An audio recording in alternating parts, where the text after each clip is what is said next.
समन्ता चक्रवालेषु अत्रा गच्छन्तु देवता सद्धम्मं मुनिराजस् सुनन्तु सग्गमुक्कदं धम्मश्रवण कालो अयं बदन्ता धम्मश्रवण कालो अयं बदन्ता धम्मश्रवण कालो अयं बदन्ता नमो तस् भगवतो अरहतो सब्ब धम्मेषु अपटिहत ज्ञानचारस् दस बलधरस् चतुवेशारज्य विशारदस् सब्ब सन्तुत्तमस् धम्मिस्सरस् धम्मराजस् धम्मस्वामिस् तथागतस् सम्बन्युनो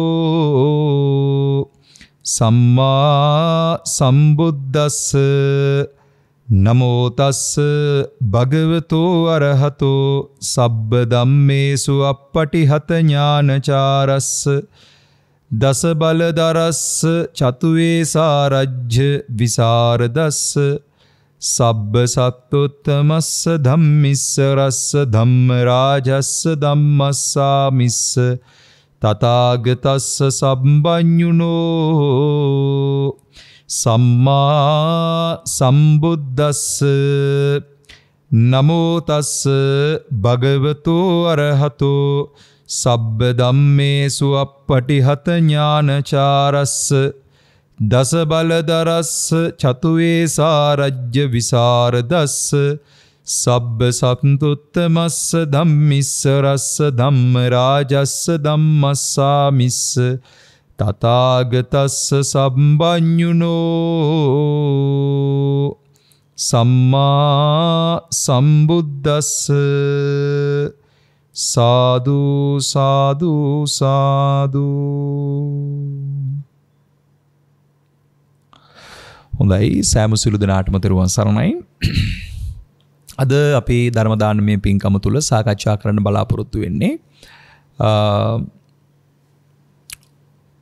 විශේෂයෙන්ම මේ ශාසනානුලෝමික අවබෝධයේ පිණිස වෙහෙසෙන හැම කෙනෙක්ටම උපකාරයක් වෙන්න කියන අර්ථයෙන් ආර්ය අෂ්ටාංගික මාර්ගයේ ඇසුරින් වර්තමානයේ ජීවිතයට දේශනාවක් කරන්න කියන එක තමයි අත්තර මේ දායකත්වයේ දක්වන පිරිස් පවා විග්‍රහ කරලා තියෙන්නේ. ඉතින් මට හිතුණා දැන් ආර්ය අෂ්ටාංගික මාර්ගය කියන අර්ථය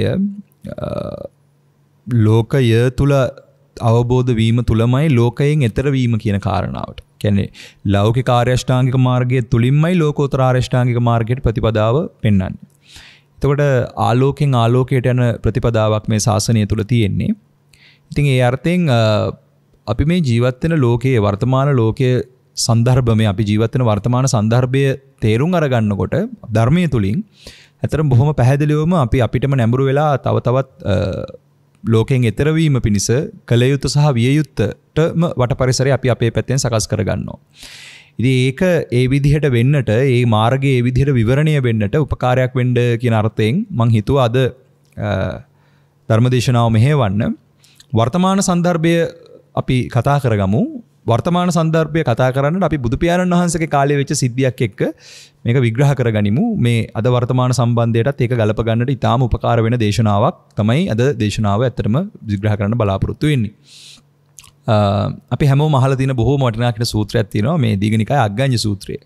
මගේ ජීවිතේ මම ඉතාම ප්‍රියමනාප සූත්‍රයක් බුදුරජාණන් වහන්සේගේ දේශනාව සම්බන්ධව සහ මේ මානවයාගේ වංශෝප්පත්තිවන්ත ලෝකෝප්පත්ති වංශ කතාව සම්බන්ධව ඉතාම ලස්සන අර්ථ රාශියක් විවරණය කරන අද මේ ජීවත් වෙන සමාජ සන්දර්භයත් හොඳට තේරුම් ගන්න පුළුවන් මේ සමස්ත අපි ජීවත් වෙන කාල සීමාවන්හි තියෙන අවුල හොඳට විවරණය වෙලා එන පැවැත්මේ තියෙන ප්‍රශ්නය විවරණය කරගන්නට පුළුවන් සහ පැවැත්ම අවබෝධ කළ පැවැත්මෙන් එතර වීම පිණිස ඉතාම උපනිශ්‍රේ සලසන සූත්‍ර ධර්මයක් තමයි දීඝනිකායේ පාටික වර්ගයේ අග්ගඤ්ඤ සූත්‍රය.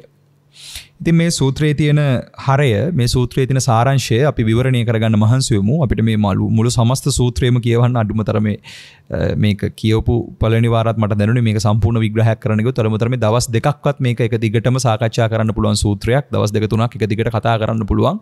බොහෝම ගැඹුරු දහම් කාරණා රාශියකට යන්න තියෙන තාම වටින සූත්‍ර ධර්මයක්.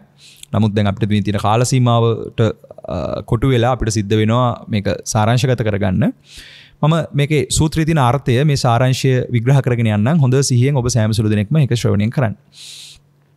බුදුරජාණන් වහන්සේගේ කාලේ බුදුරජාණන් වහන්සේ දවසක් සක්මන් කරමින් ඉන්නකොට උන්වහන්සේ සක්මනේ වැඩ වාසය කරමින් සක්මන් භාවනාවේ යෙදමින් ඉන්නකොට වාශිෂ්ඨ සහ භාරද්වාජ කියලා දෙන්නෙක් මේ ශාසනය පැවිදි වෙලා එදා තිබිච්ච කුලයන් අතරින් ඉහළම කුලයේ බ්‍රහ්මණ කුලයේ ඒ බ්‍රහ්මණ කුලයේත් ඉහළම ස්තරයක හිටපු දරුවෝ දෙන්නෙක් තරුණයෝ දෙන්නෙක් මේ දෙන්න තරුණ කාලෙම අර පංචකාමයේ ආදීනව තේරුම් අරන් මේක තේරුමක් නැහැ කියලා තේරුම් අරගෙන සත්‍ය අවබෝධ කරගන්න ඕනි කියන අර්ථයෙන් තථාගත බුදු පියාණන් වහන්සේ සොයාගෙන එනවා.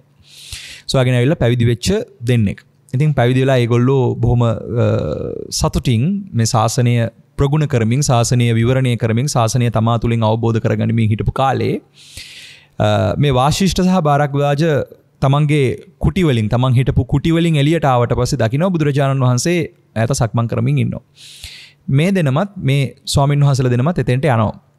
එතෙන්ට ගිහිල්ලා බුදු පියාණන් වහන්සේ පැත්තකින් සක්මන් කරනවා. මේගොල්ලොත් බුදුරජාණන් වහන්සේව අනුගමනය කරමින් ඒගොල්ලොත් පැත්තකින් සක්මන් කරමින් ඉන්නවා. ඔය සක්මන කෙලවර ඔක අවසාන වෙනකොට බුදුරජාණන් වහන්සේ මේ දෙන්නව දකිනවා සහ මේ දෙගොල්ලොත් එක්ක පුංචි කතාවක් යනවා. අර සාමාන්‍යයෙන් අපි කියන අර කෙනෙක්ව දැක්කහම කොහොමද කියලා අහලා කතා කරන්නේ අන්න ඒ වගේ බුදු පියාණන් වහන්සේත් මේ දෙන්නව දැක්කට පස්සේ වාශිෂ්ඨ භාරද්වාජ දෙන්නට කතා කරලා ඉවරලා මේ පිරිස පැත්තකින් ඒ ස්ථානයේ තිබෙන තැනකින් වාඩි වෙනවා. වාඩි වෙලා බුදු පියාණන් වහන්සේ අර දෙන්නගෙන් අහනවා වාශිෂ්ඨ භාරද්වාජ ඔය දෙන්න බ්‍රහ්මණ කුලයෙන් මේ බුදුරජාණන් වහන්සේ ගාවට ඇවිල්ලා පැවිදි වෙච්ච දෙන්නෙක්. තථාගතයන් වහන්සේ ගාවට ආවේ බ්‍රහ්මණ කුලයෙන්. දැන් බ්‍රහ්මණ කුලයෙන් ඇවිල්ලා මේ බුදුහාමුදුරුවෝ ගාව පැවිදි වෙච්ච එක ගැන ඕගොල්ලන්ගේ ඥාති සංග්‍රහය. ඒ කියන්නේ ඕගොල්ලන්ගේ ඥාති බ්‍රහ්මණයෝ මොකද කියන්නේ කියලා. එතකොට අර පිරිස කියනවා බුදුහාමුදුරුවනේ භාගයට භාගයක් අපිට බයිනෝ. කොහොමද භාරද්වාජ කොහොමද වාශිෂ්ඨ ඕගොල්ලන්ට බනින්නේ?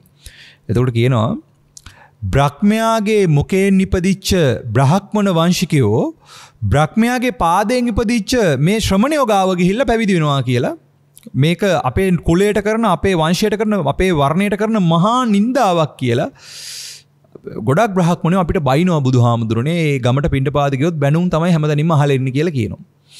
එතකොට දැන් මේ විදිහට බ්‍රහ්මණයෝ බයිනවා කියලා කිව්වට පස්සේ බුදුරජාණන් වහන්සේ මේක අහගෙන ඉඳලා කියනවා මේ ලෝකේ ලෝකෝප්පත්ති වංශ කතාවක් ඇත්නම් මේ බ්‍රහ්මණයන්ගේ සහ බ්‍රහ්මණ වෛශ්‍ය ශාස්ත්‍ර ශුද්ධ කියලා මේ බෙදිලා ඉන්න මේ වර්ණ හතරම මේ සමස්ත මානව වර්ගයම ලෝකේ පහළ වෙච්ච විදිහක් ඇත්තම් දන්නවා නම් ඒක මේගොල්ලෝ දන්නේ නැහැ. ඔය නොදන්නා කම නිසාමයි ඇත්තටම මේගොල්ලෝ ඔය කතා කරන්නේ. ඒ වගේම තමයි මේගොල්ලෝ ඔය මහා බ්‍රහ්මයාටත් ලොකු මේ අනර්ථයක් කරනවා. ඒ තමයි ඒගොල්ලෝ කියනවානේ මේ මහා බ්‍රහ්මයාගේ කටින් තමයි බ්‍රහ්මණයෝ ඉපදෙන්නේ. මහා බ්‍රහ්මයාගේ උරපත්තෙන් තමයි ශාස්ත්‍රීය ඉපදෙන්නේ. ඒ කියන්නේ රට පාලනය කරන පිරිස. ඒ වගේම තමයි වෛශ්‍ය කියන පිරිස, වෙද, ගෝවි, ඒ ස්වභාවයේ පිරිස, ඒ කම්කරු ආදී පිරිස වෛශ්‍ය පිරිස. ඒ වගේම පහත්ම කුලවල පිරිස, ශුද්ධ පිරිස මහා බ්‍රහ්මයාගේ පතුලෙන් ඉපදෙනවා කියලා. ඔය තියෙන මතය කියලා බුදුරජාණන් වහන්සේ කියන ඔය මතය දරාගෙන ඉන්න ඔය බ්‍රහ්මණයෝ ඔය බ්‍රහ්මණයන්ගෙන් මං අහනවා මේ ලෝකෙට ළමයි බිහි වෙන්නේ කොහෙන්ද කියලා. ඒ කියන්නේ ළමයෙක් ලෝකේ ඉපදෙන්නේ කොහෙන්ද? ළමයෙක් මේ ලෝකෙට මේ එන්නේ කොහෙන්ද? එතකොට අර වාශිෂ්ඨ බ්‍රාහ්මණ වාශිෂ්ඨ භාරද්වාජ දෙන්න මේ වෙලාව උත්තරයක් දෙනවා. බුදුහාඳුරනේ ස්ත්‍රියකගේ කුසක් කරා යෝනි මාර්ගයක් කරා තමයි දරුවෙක් ලෝකෙට එලි බහින්නේ. ලෝකෙට එන්නේ කියන එක. එතකොට අපි අහලා දෙනවා අණ්ඩජ, ජලාජුද, සංසේජිත, ඕපපාතික කියලා මේ බිහි වෙන ආකාර හතරක්. ඒකෙන් ඔය අණ්ඩජ ක්‍රමවේදය අනුව ඒ කියන්නේ අණ්ඩයක් ඇතුලෙන් ඒ කියන්නේ කුසක් ඇතුලෙන් තමයි කියන්නේ ස්ත්‍රියකගේ කුසක් හරහා තමයි දරුවෙක් එළියට එන්නේ. එතකොට බුදුපියාණන් වහන්සේට ওই අර්ථය කිව්වට පස්සේ අර දෙන්න බුදුපියාණන් වහන්සේ අනිත් පැත්තට අහනවා මේ එහෙනම් ඉතින් ඔය කියන විදිහට මහා බ්‍රහ්මයාගේ කට තියෙන්නේ මේ ස්ත්‍රී යෝනි මාර්ගයේද කියලා අහනවා. ඔක කෙලින්ම අහනවා බුදුරජාණන් වහන්සේ. ඒක අහන්නේ අර පිරිසට අර ඒගොල්ලන්ව අපහසුතාවයකට පත් කරන අර්ථයට එහා ගිහලා ඒගොල්ලන්ට හිතන්න යමක් දෙන්න. දැන් මහා බ්‍රහ්මයාගේ කටින් නම් බ්‍රහ්මයෝ ඉපදිලා තියෙන්නේ. දැන් මේ ලෝකෙට මිනිස්සු ඉපදෙන තැනනේ ඔය ස්ත්‍රියකගේ කුසක් කරහා නෙන්නේ. එතකොට ඔය කියන විදිහට මේ මිනිස්සු මහා බ්‍රහ්මයාටත් මහා අනර්ථයක් කරන්නේ. මහා බ්‍රහ්මයාටත් මහා මේ අපවාදයක් කරන්නේ. ඇයි? දරුවෝ ඉපදෙන්නේ මේ මනුස්ස ලෝකෙට දරුවෙක් ඉපදෙන්නේ ඔය කියන ස්ථානේ. එතකොට ඔය ස්ථානයේ ඉන්න දරුවෙක් එළියට එන්නේ ඔය කියන විදිහට මහා බ්‍රහ්මයා කට තියෙන ඔතනද කියලා අහනවා. ඒක මේ අග්ගඤ්ඤ සූත්‍රයේ මේ කාරණාව බොහොම පැහැදිලිව ලියවිලා තියෙනවා. මේක කියනවා. එතන හොඳට අර්ථයක් තියෙනවා පින්වතුනි. ඒ කියන්නේ අර එදා තිබිච්ච සමාජ දේශපාලනික පරිසරය තුල අර සමාජයේ මිනිස්සු දරාගෙන හිටපු විකෘති මතවලට පහර ගැහුවා බුදුහාමුදුරුවෝ. ඒ පහර ගැහුවේ තරහකට නෙමෙයි. ඒ පහර ගැහුවේ තමන් වහන්සේ චණ්ඩියා කියලා කියන්නත් නෙමෙයි. තමන් වහන්සේ තමයි මේක ඔක්කොම දන්නේ කියලා එහෙම අර පෙන්වන්නේ එහෙම එකකට නෙමෙයි. උන්වහන්සේ තමයි සියල්ලෙන් සියල්ල දන්නේ. උන්වහන්සේ තමයි සියල්ලෙන් සියල්ල අවබෝධ කළේ. හැබැයි උන්වහන්සේ ඒ පහර ගැසීම කළේ මේක හිතන්න කියන එක. මේක විමසන්න. ඕගොල්ලෝ ඒ දරාගෙන ඉන්න මතවල අවුලක් තියෙනවා කියන එක. ඒ වගේ අර ජනයාට සබුද්ධික වීම පිණිස අලුතෙන් හිතන්නට මේ ලෝකය ගැන අපි දන්නේ නෑ ඇත්තටම. මේක තව ගැඹුරට අපි හොයන්න ඕනි කියන එක.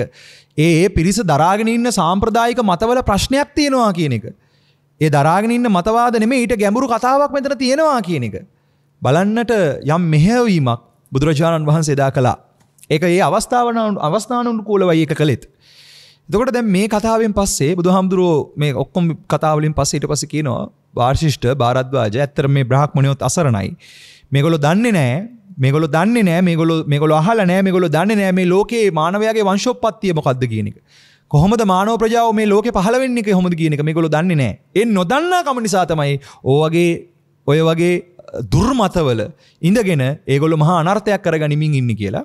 බුදුහාමුදුරුවෝ හරිය ලස්සනට ඒ සමාජ පරිසරය විග්‍රහ කරලා ඒ ඔස්සේම ඒ තිබිච්ච දුර්මතේ දුරු වෙලා යන්නට දේශනාව කරනවා. ඉතින් ඒ වෙලාවේ ඒ සිළු ඒ හිටපු වාශිෂ්ඨ බ්‍රහද්වාජ දෙදෙනාගේ ආරාධනාවත් සමග බුදුරජාණන් වහන්සේ පටන් ගන්නවා මේ සක්වල විග්‍රහය.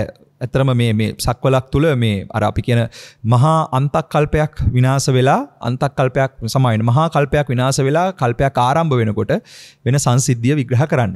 ඉතින් ඒකේ කල්පය ආරම්භයත් එක තමයි විග්‍රහ කරන්නේ. දැන් මම මුලින්ම කල්පයක් අවසාන වෙන විදිහ කියලා ඉවර වෙලා එතෙන්ට යන්නම්. දැන් අපි කලින් දවසක දේශනාවකුත් විග්‍රහ කරන්නට යෙදුණා මේ අන්තක්කල්පයක් සහ මහා කල්පයක් අතර වෙනස. අන්තක්කල්පයක ආයු කාලය කියලා කියන්නේ මිනිසුන්ගේ පරමාවශ අවුරුදු අසංකේය ඉඳලා 10 20ට අඩු වෙලා නැවත අසංකේයයට වැඩි වෙලා ඒක නැවත 10 20ට එන කාලයක තමයි ඇත්තටම අන්තක්කල්පයක් කියලා කියන්නේ.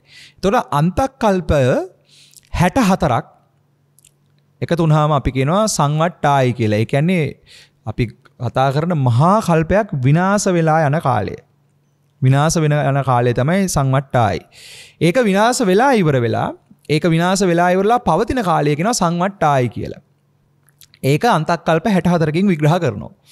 ඊට පස්සේ ඒ මහා කල්පය විනාශ වෙලා නැවත සකස් වෙන්න යන කාලය කියනවා විවට්ටායි කියලා කියනවා. විවට්ට කියලා කියනවා. ඊට පස්සේ ඒ සකස් වෙලා පවතින කාලයට කියනවා. ඒ කියන්නේ අන්තක්කල්පය මේ සමායන මහා කල්පය සැකසීලා පවතින කාලයට කියනවා විවට්ටායි කියලා. නැවත සැකසීලා පැවතිලා විනාශ වෙන්න පටන් ගන්නකොට සංවට්ට වෙනවා. ඒක විනාශ වෙලා පවතින කාලයට කියනවා සංවට්ටායි කියලා. ඔය විදිහට සංවට්ටායි විවට්ටායි කියන ක්‍රියාවලිය තමයි ඇත්තටම කල්පයක් කියලා කියන්නේ. එතකොට මේ මහා කල්පයක් විනාශ වෙලා නැවත කල්පයක් හට ගන්නකොට ඔය මහා කල්පය විනාශ වෙන විදිහ තියෙනවා සප්ත සූර්යෝද්ගමන සූත්‍රය අංගුත්තර නිකායේ. ඒ සප්ත සූර්යෝද්ගමන සූත්‍රය පෙන්නනවා මේ තියෙන ඉර වගේ ඉරවල් 7ක් පායනවා කියලා.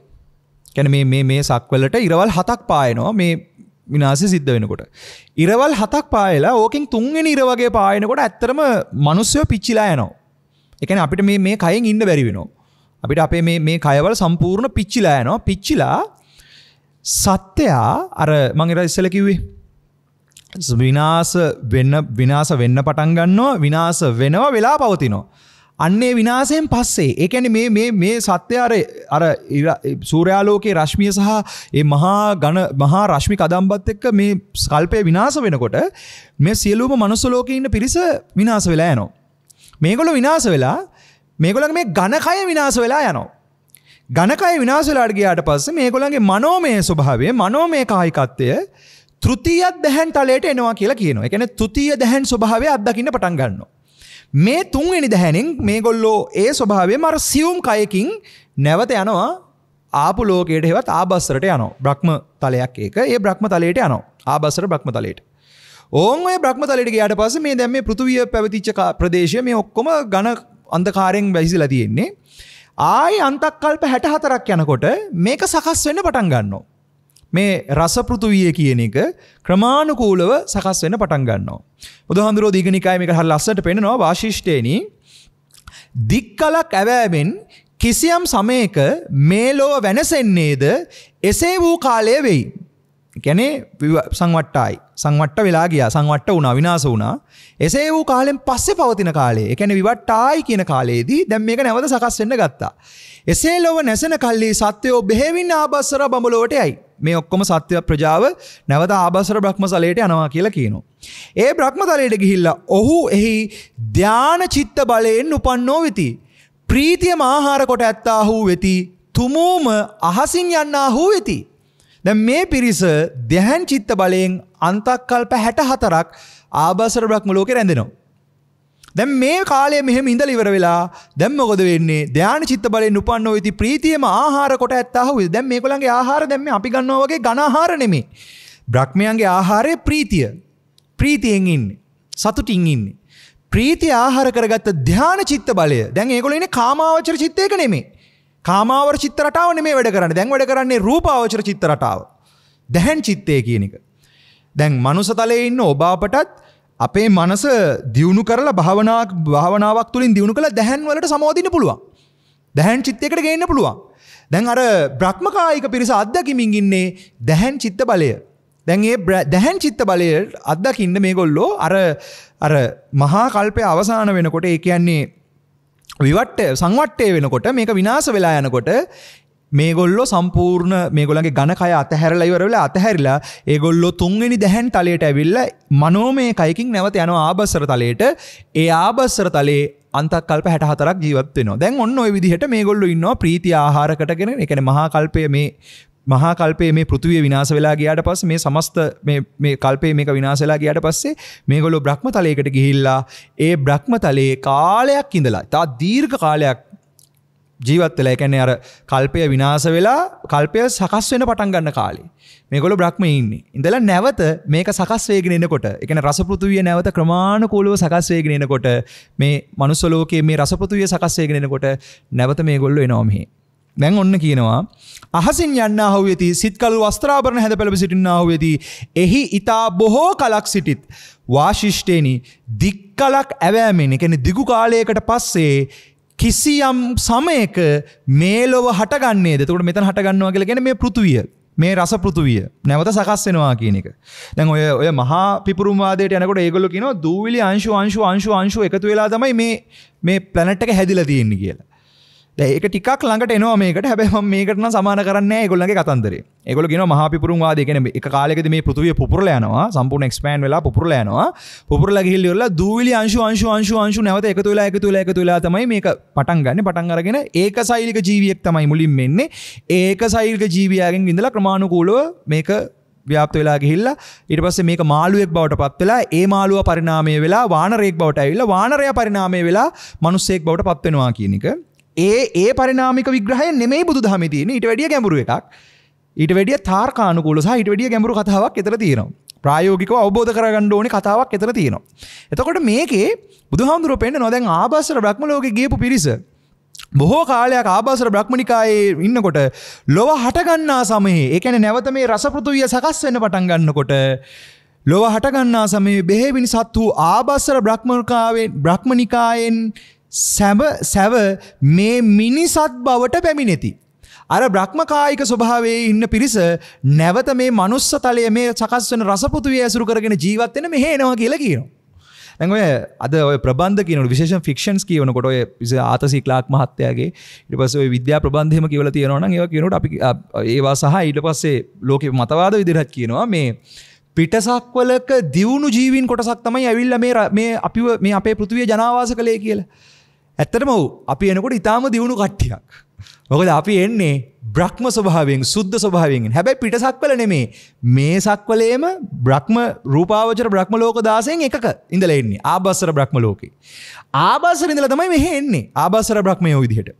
එතකොට ඊටාම දියුණු જાතියක්. කොච්චර දියුණුද කියලා කියන්නේ අපි පියාඹන්න පුළුවන්. දැන් අද අපිට පියාඹන්න පුළුවන්. අද ජෙට් එන්ජිමක් හයි කරගත්තොත් ඕන පොඩ්ඩක් පියාඹන්න පුළුවන්. දැන් බ්‍රහ්මකායික ජීවින් විදියට මෙහෙ එනකොට අපි ඇත්තටම මේ අහසින් යන්න පුළුවන් જાතියක්. මනුස්ස ප්‍රජාව කියලා කියන්නේ. සියලු මිනිස්සයෝ. එතකොට මනුස්ස විදියට නෙමෙයි එන්නේ. එන්නේ බ්‍රහ්මයෝ විදියට. බ්‍රහ්මකායික ජීවින් විදියට එන්නේ. බ්‍රහ්මකායික ජීවින් විදියට මෙහෙ ඇවිල්ලා වාශිෂ්ඨේන දික්කලක් ඇවෑමෙන් යම්කිසි සමයක ලොව හටගන්නේද? ඒ කියන්නේ මේ රසපෘතුවිය හටගන්නේද? එසේ වූ කාලයක් වෙයි ඒ ලොව හටගන්නා සමයේ බේවින් සත්තු ආබස්සර බ්‍රහ්මනිකායෙන් සැව මේ ඒක අතෑරලා අර නයා හැවාරිනවා වගේ ඒක අතෑරලා ඉවර වෙලා එහෙ අතෑරලා ආබස්සර නිකාය අතෑරලා ආබස්සර බ්‍රහ්ම ලෝකේ අතෑරලා මේ මිනිසත් බවට පැමිණෙත් මේ මනුස්ස ලෝකෙට එනවා. ඔහු මෙහි ධාන සිතින් උපන්නාහු. දැන් ඉන්නේ ධාන සිතින් යුක්තව දැහැන් සිතක ඉන්නේ. ප්‍රීතිමත් සිතක ඉන්නේ. ප්‍රීති ආහාර කොට ඇත්තාහු. සිය සිවුරු පෙබෙන් පෙබලන්න බබලන්නාහු. දැන් සියුම් කයකින් මේ එන්නේ. දැන් ඒ කය අපේ ඇහැට පේන්නේ නැහැ. දැන් මනුස්ස ගණයේ වෙලා ඉන්න අපිට දැන් බ්‍රහ්ම ලෝකයන්ගේ බ්‍රහ්ම කොටාසිය පේන්නේ නැහැනේ. හැබැයි ඔය හිත දියුළු වෙලා දැහන් සමාපත්තියකට සමවැදිලා තුන්වෙනි අසාදිය විවරුනොත් එහෙම බ්‍රහ්ම ලෝක පේන්න ගන්නවා. අපි ඒකට කියනවා දිබ්බ චක්කු කියලා. බ්‍රහ්මකායික ජීවින් පේන්න ගන්නවා. දිබ්බ සෝත බ්‍රහ්මකායික ජීවින් කතා කරන එක ඇහෙන්න ගන්නවා. දිබ්බ චක්කු ඥානය දිබ්බ සෝත ඥානය අවදි වුණොත් අපිටත් අතරම බ්‍රහ්මකායින්ව දකින්න පුළුවන් වෙනවා. හැබැයි බ්‍රහ්මකායින් මේ අපි ඉන්න තැන් වලට එන්නේ නැහැ. මොකද ගඳයි. මනුස්ස වෙච්ච අපේ කය ඒගොල්ලන්ට ගඳයි. ඒ බ්‍රහ්ම ලෝකවල ඉන්න පිරිස මෙහි ආවත් ඒගොල්ලෝ අපි ගාවට වැඩිය ලං වෙන්නේ නැහැ. මොකද අපිව ගඳයි. හැබැයි සිල්වත් උතුමන් වහන්සේලා ගාවට ඇවිල්ලා වන්දනා කරලා යනවා කියලා කියනවා. සමහරුන්ට දුර ඉඳලා වන්දනා කරලා යනවා කියලා. සමහරවල් ළඟටම එනවා කියලා කියනවා. ඒ සිල්වන්ත ගුණවන්ත උතුමන්ගේ කියන්නේ ඒ සිල් ගුණද සුවඳ සිල් ගුණ සුවඳට සියලු බ්‍රහ්මයෝ වඳිනවා. සියලු දෙවිවරු වඳිනවා. සියලු උත්තමයෝ වඳිනවා. ඒ ගුණයට වඳිනවා. ඉතින් අපි අහලා තියෙනවා මේ පෙළදහම සාකච්ඡා කරනකොට අපි දන්නවා බුදුරජාණන් වහන්සේගේ ගන්ධ කුටිය ඒකාලෝක වෙනවා. ඒ කියන්නේ රාත්‍රියට සමහර දවල් වගේ. ඇයි? දේවතා ආලෝක වලින් මුළු පළාතම ආලෝක වෙනවා කියලා කියනවා. දෙවි දේවතාවුන් වහන්සේලා වට කරගෙන ඉන්නවා බුදු පියාණන් වහන්සේ ධර්මයේ දේශනා කරනකොට ඒක අහගෙන. දේවතාලෝක වලින් ඒ කියන්නේ රාත්‍රිය සමහර දවල් වගේ ඒ තරම් ආලෝක වෙනවා කියලා කියනවා. ඉතින් අද ඔය යන්තම් ඔය දේවතාලෝකයක් දකින්න එක්ක ජයශ්‍රී මහ බෝධිය ගාව නැත්නම් මහ රුවන්වැලි මහ සෑය ගාව නැත්නම් මේ සෝමාවතී ගාව. ඒක ඉතින් යන්තම් අද පොන්තම් අපිට දකින්න හම්බ වෙනවා. එහෙමත් ඉතින් ඒකටත් දැන් අද ගරහන කාලයක් නේ පින්වතුනි. දේවතාලෝකයක් දැක්ක සමහරලාට එක මේවා කියලා බයින කාලයක් මේ කාලේ. ඉතින් අර ඒවා තියෙනවා පින්වතුනි. දේවි දේවතාවුන් වහන්සේලාගේ ආගමනේ උන්වහන්සේගේ දේවතාලෝක ගමන් කිරීම ඒවා තියෙනවා. එතකොට දැන් මම මේ අද සමාජයට කිව්වේ අපි දැන් මේ කතා කරන්නේ බොහෝ කාලයකට කලින් වෙච්ච කතාවක් නේ මේ මානව පරිණාමය සිද්ධ වෙන කතාවේ මූලය ගැන මේ බුදුහාමුදුරුවෝ විග්‍රහ කරන්නේ මානව වංශයේ ආරම්භ වීම සම්බන්ධව. එතකොට දැන් ඒකේ බොහොම පැහැදිලිව කියනවා දැන් අර ආබස්සර බ්‍රහ්මකායික ජීවීන් ඒක අතෑරලා ඉවලා මෙහෙ එනවා. ඒ බ්‍රහ්මකායික පිරිස මෙහෙ එනවා. මෙහෙ ඇවිල්ලා මේ පෘථුවිය ආශ්‍රය කරගෙන කියන්නේ මේ ලෝකයේ මේ රස පෘථුවිය ආශ්‍රය කරගෙන මේකේ ජීවත් වෙන්න පටන් ගන්නවා. කියන්නේ මේ අපි දකින මේ මහ පොළොව පස අද දකින තරම් ගණීභවනයේ ස්වභාවයක් නෙමෙයි එදා තිබ්බේ. එදා තිබිච්ච පසේ ස්වභාවය එදා තිබිච්ච රස පෘථුවිය කොයි වගේද කියන එක බුදුහාමුදුරෝ දේශනාව ඉස්සරහට විග්‍රහ කරනවා. ඊළඟට මෙන්න මෙහෙම කියනවා. දැන් අරගොල්ලෝ සියුම් කායික ස්වභාවයකින් සිත්කලු වස්ත්‍රාභරණ ඇතිව ඊතා බොහෝ කලත් මෙහි ඉන්නවා කියලා කියනවා. ඇවිල්ලා දැන් මේ රස පෘථුවිය ආශ්‍රය කරගෙන ඉන්න පටන් ගන්නවා. වාශිෂ්ඨයනේ සමෙහි සියලු සක්වල එක්ම දිය කඳක්ව සිටි. මේ හැම සක්වලක්ම එක දිය කඳක් වගේ. අර දියැල්ලක් කඩාගෙන වැටෙනවා වගේ එක දිය කඳක් වගේ මෙහෙම ගලාගෙන යන ස්වභාවයකින් තියෙන ස්වභාවයක් වගේ ඒ දිය කඳක් කියන වචනෙන් විග්‍රහ කරනවා. අඳුරෙක් මහා ඝන අඳුරෙක්ම වෙයි. අන්ධකාරය මහා ඝන අන්ධකාරයක්මයි තියෙන්නේ.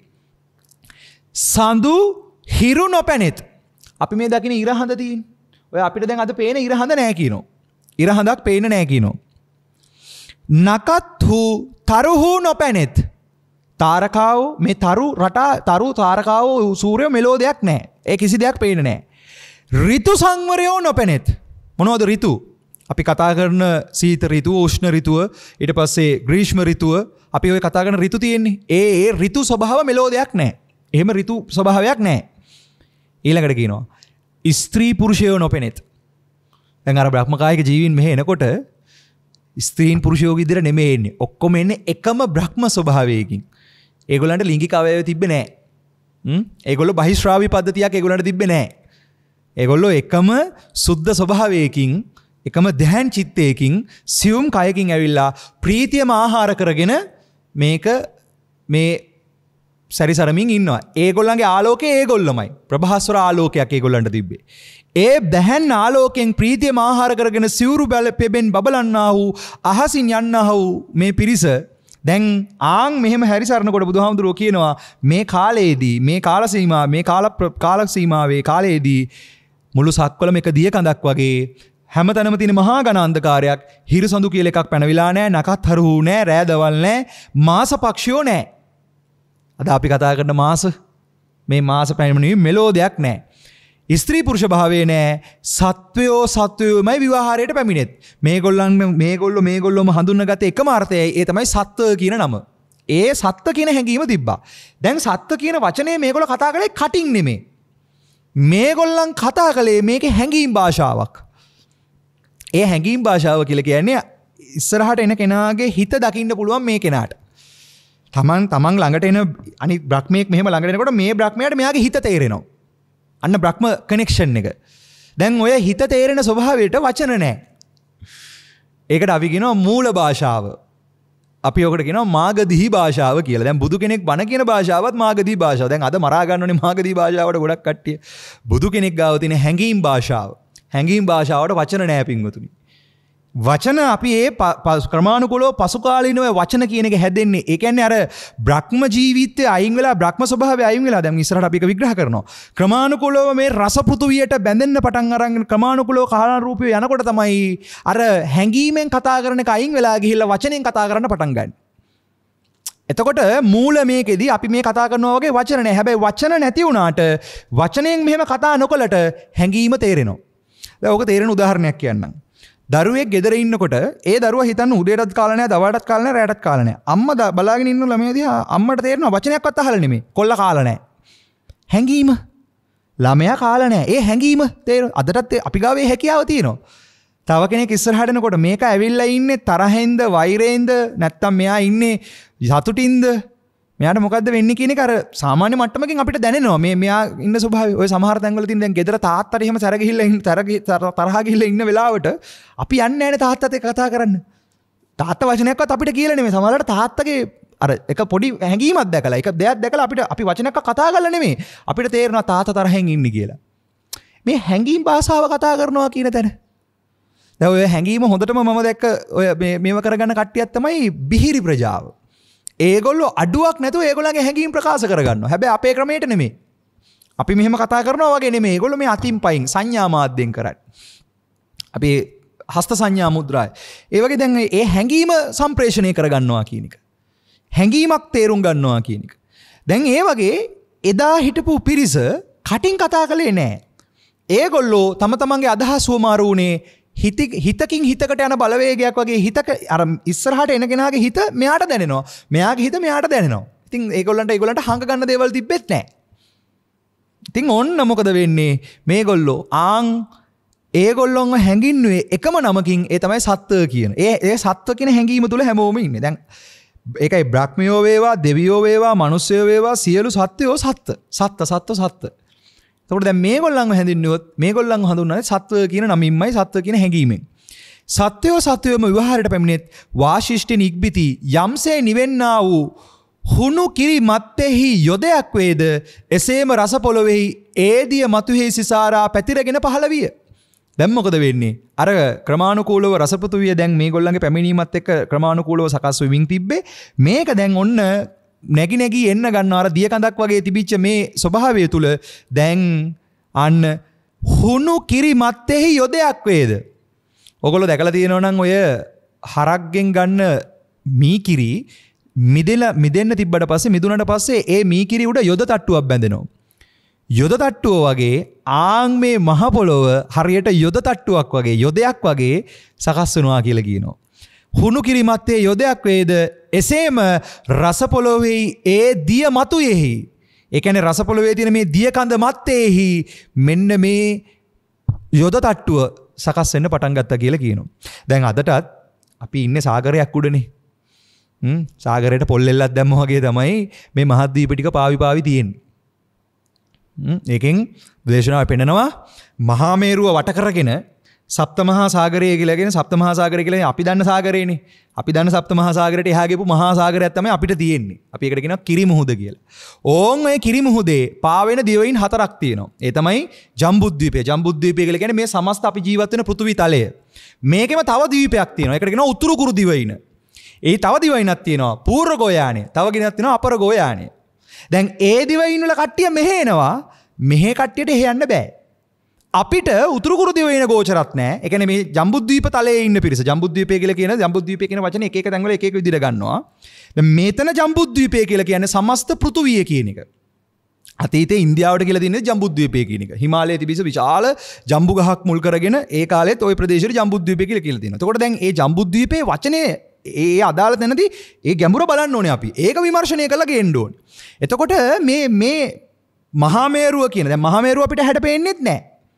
හරි මහා මේරුව වට කරගෙන මොකද මේ පංචේන්ද්‍රිය ඇස කන නාසය දිව ශරීරය කියන ඉන්ද්‍රිය පහට ගෝචර කතාවක් නෙමෙයි මේ කියන්නේ. මේක මේ බුදු ඇසින් දැකලා බුදුරජාණන් වහන්සේ විග්‍රහ කරනවා මේ සමස්ත සක්වල කොහොමද තියෙන්නේ කියන එක. එතකොට මහා මේරුව කියන මහා මේරුව වට කරගෙන කිරි මුහුදේ දිවයින් 4ක් තියෙනවා. සතර මහා දිවයින්. ඒ සතර මහා දිවයින් වලින් එක දිවයිනක් තමයි ජම්බුද්වීපය. ඒ ජම්බුද්වීපය තමයි තේරෙන සිංහලෙන් කිව්වොත් අපේ පෘථුවිය. අපේ මේ පෘථුවි තලය කියන එක. දැන් ඔය පෘථුවි තලයේ හරියට ඕකට උපමාවකින් කිව්වොත් මහා මුහුදට පොල්ලෙල්ලක් දැම්ම වගේ තමයි. පොල්ලෙල්ලක් මෙහෙම උඩ පාවෙනවා වගේ තමයි මේ මහා සාගරයේ උඩ මේ ද්වීප 4 පාවි තියෙන්නේ. මේ ද්වීප 4 පාවි තියෙන්නේ. එතකොට ඕම් බලන්න මෙන්න මෙතන කියනවා වාශිෂ්ඨනේ ඉක්බිති යම්සේ නිවෙන්නා වූ හුණු කිරිමත්තෙහි යොදයක් වේද එසේම රස පොළොව ඒ දිය මතුෙහි සිසාරා පැතිරගෙන පහළ විය. දැන් මොකද වෙන්නේ? ජම්බුද්වීපය පූර්ව ගෝයානේ අපර ගෝයානේ උතුරු කුරු දිවයින කියන මේ තල 4ම මේ දිය මත සකස් වෙන්න පටන් ගන්නවා. ඒ කියන්නේ දිය මත පහළ වෙනවා කියලා කියනවා. මේ එකම දිය කඳ මත පහළ වෙන්න පටන් ගන්නවා.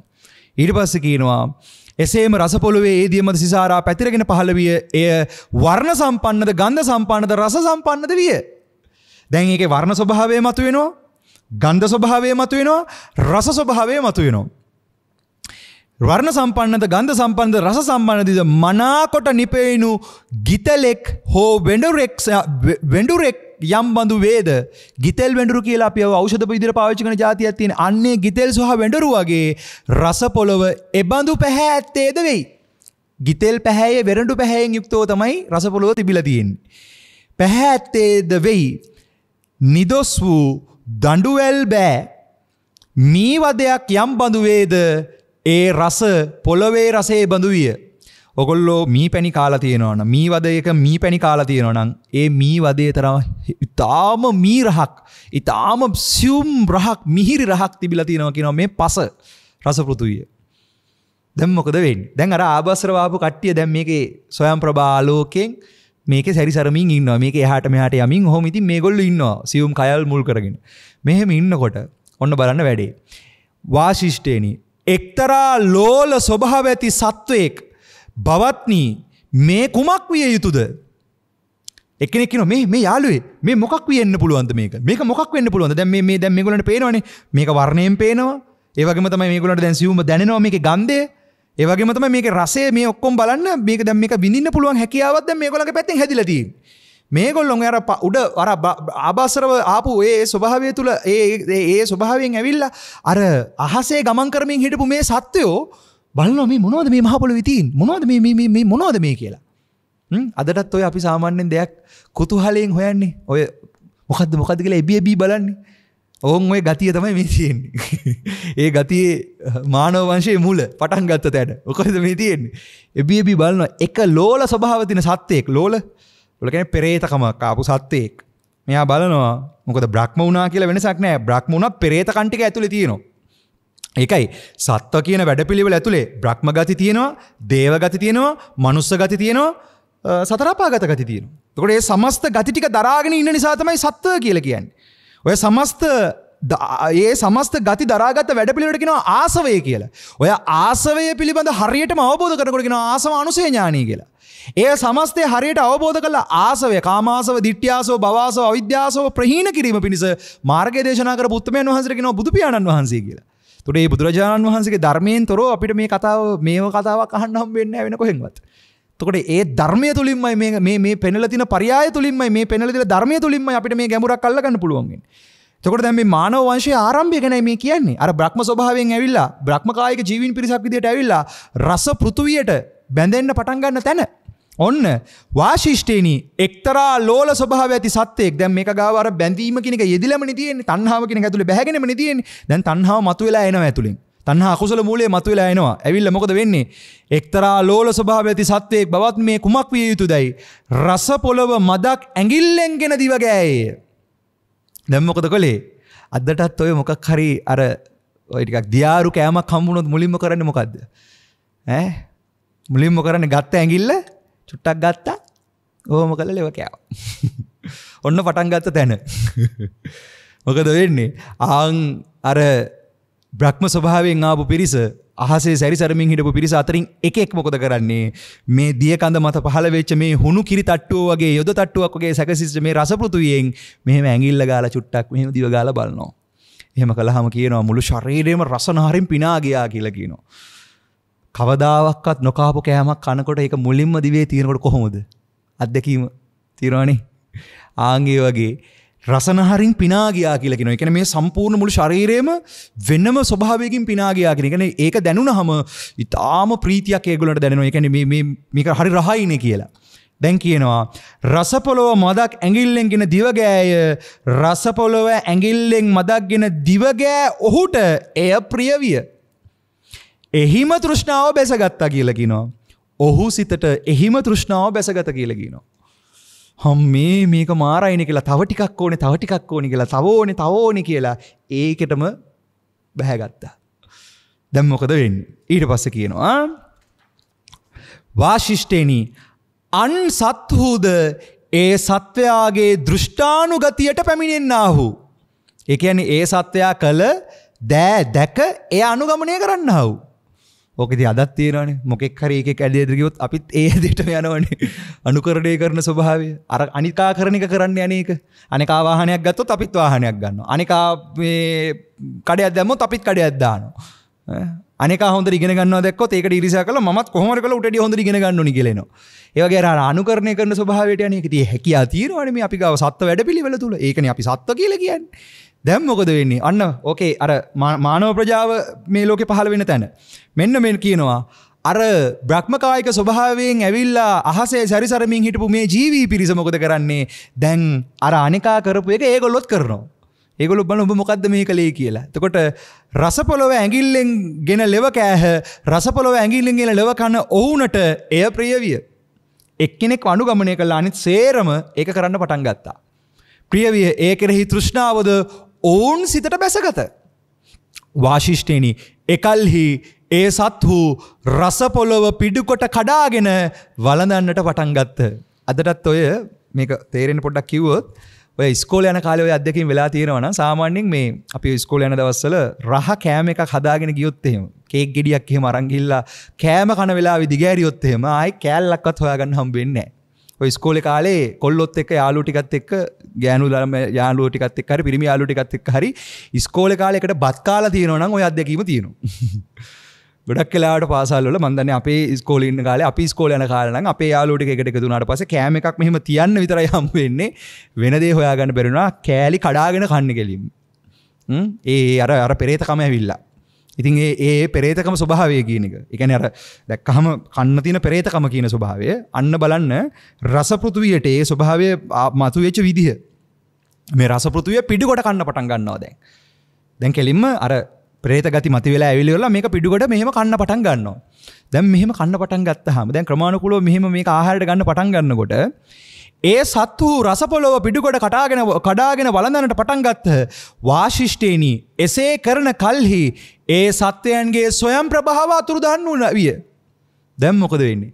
කාලයක් අර රස පෘථුවිය පිටුකොට කන්න ඔහොම කාගෙන කන්න යන පටන් ගන්නකොට අර ඒගොල්ලෝ ගාව තිබිච්ච අර යහපත්ව තිබිච්ච අර ස්වයං ප්‍රභා ආලෝකය අර හොඳට තිබිච්ච අර තමන්වම ආලෝක කරගෙන ප්‍රීතිය ආහාර කරගෙන හිටපු ස්වභාවය දැන් ටික ටික අඩු වෙන්න පටන් ගන්නවා. ස්වයං ප්‍රභාව ආලෝක වෙලා දැන් මේක එකපාර වෙන එකක් නෙමෙයි පිංගුතුනි මේ වෙන කතාව හොඳට බලන්න. මේ මානව පරිණාමය වෙන විදිය මේ කියන්නේ. ස්වයං ප්‍රභාව ආලෝක වෙලා අතුරුදහන් වූ පසු මේ සියලුම සත්වයෝ දැන් මේ ඇවිල්ලා රස පෘථුවියේ පිටුකට කඩාගෙන කන මේ සත්වයන්ගේ ස්වයං ප්‍රභාවයේ ආලෝකයේ අතුරුදහන් වෙලා ගියාට පස්සේ ඒගොල්ලන්ගේ දැන් අර තිබිච්ච ආලෝක ස්වභාවය අර පේන්න තිබිච්ච ආලෝක ස්වභාවය නැති වෙලා යනවා. නැති වෙලා ගියාට පස්සේ ස්වයං ප්‍රභාව අතුරුදහන් වේ. අතුරුදහන් වූ පසු සඳ හිරු ප්‍රකට වූහ. දැන් මොකද උනේ? මේ ආලෝකයේ මෙතනින් තමන්ගේ ආලෝකයේ අතුරුදහන් වෙලා යනකොටම ක්‍රමානුකූලව ඉර සහ හඳ කියන එක ප්‍රකට වෙන්න පටන් ගන්නවා. දැන් මෙන්න මෙතන පොඩි විද්‍යාත්මක කතාවක් තියෙනවා අපිට කතා කරන්න. අපිට කාරණාවක් තියෙනවා. අද ඕගොල්ලෝ ගිහිල්ලා මේක හොඳට තෝරගන්න පුළුවන් තැනක් තියෙනවා. අද වෙනකොට නූතන තාක්ෂණයෙන් හදලා දෙන 1970 ගණන් වල කරපු කිරලියන් ඡායාරූප ක්‍රමවේදය සහ ඔය ක්‍රමවේදات එක්ක හදලා තියෙන ඕරා මැෂින් එක කියලා එකක්. ඒ කිරලියන් ඡායාරූප ක්‍රමය මුල් කරගෙන පසු කාලෙක ඇමරිකානු විද්‍යාඥයෝ ඩෙවලොප් කරලා දැන් වෙනකොට ලෝකයේ තුල තියෙන ඕරා මැෂින් එක කියලා එකක්. ඒ ඕරා මැෂින් එකට ගිහිල්ලා අපේ මෙහිම වම් අත තිබ්බහම එයා ඒකේ තියෙන පුංචි කැමරාවෙන් අපේ මුළු ශරීරෙම ඩිටෙක්ට් කරනවා. ඩිටෙක්ට් කරලා ඉවර වෙලා අපේ ශරීරයටම බැඳිලා තියෙන කිරණ ශරීරයක් පේන්න ගන්නවා. ආලෝක ශරීරයක් පේන්න ගන්නවා. දැන් ඒ ඕරා මැෂින් එකට අත තියාගෙන ටිකක් තරහයම ගත්තාම අර රතු පාට වෙනවා. ඊට පස්සේ අපි අර හොඳට කාම් වෙලා ඉන්නේ මනස හොඳට සෙටල් වෙලා ඉන්නේ නිදහස් වෙලා ඉන්නේ දලා කරකට තිබ්බහම එක වර්ණ පේන්න ගන්නවා. දැන් ඔය කතාවත් එක්ක අපිට තේරුම් ගන්න දෙන එකක් තමයි අර කියන ස්වයං ප්‍රභා ආලෝකේ නැති වෙලා ගියාට අපි ගාව ආලෝකමත් ස්වභාවයක් තාම තියෙනවා. හැබැයි ඒක අපේ ඇහැට පේන්නේ නැහැ. ඒක අපේ හැමෝගෙම ශරීරවලින් මේ ආලෝක ස්වභාවය විහිදෙනවා. ඒ ආලෝක ස්වභාවය තියෙනවා.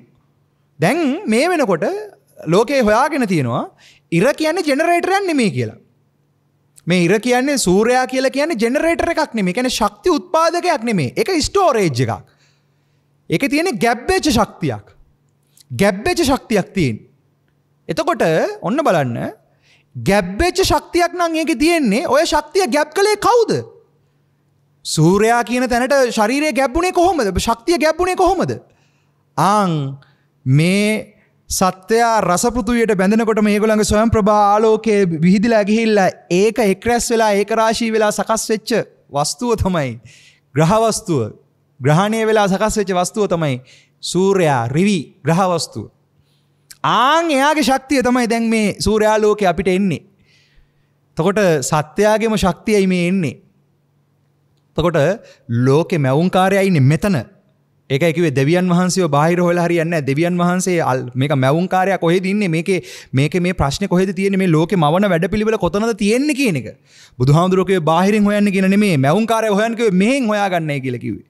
එතකොට ඒ මැවුම්කාරයා කියලා කියන්නේ තෘෂ්ණාව. තණ්හාව නැමැති වඩුවා.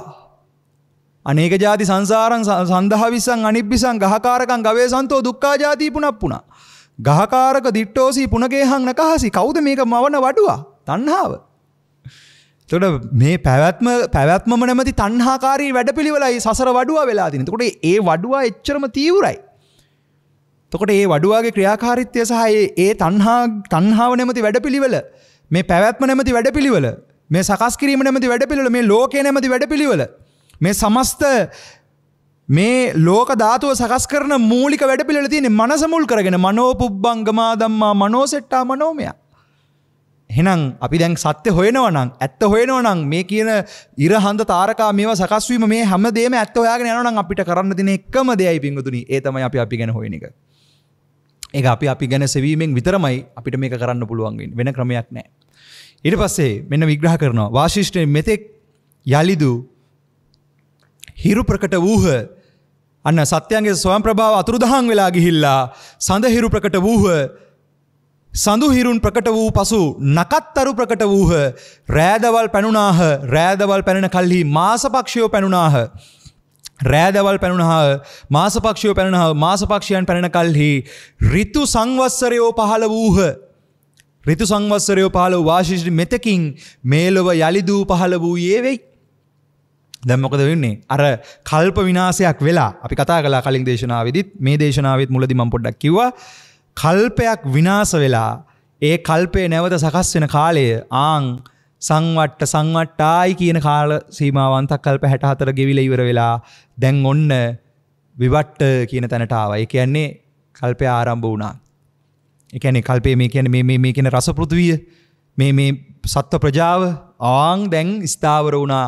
මේ ජනාවාස කිරීම පටන් ගත්තා. රස පෘථුවිය ජනාවාස කිරීම පටන් ගත්තා. යලිදු පහළ වූයේ වෙයි.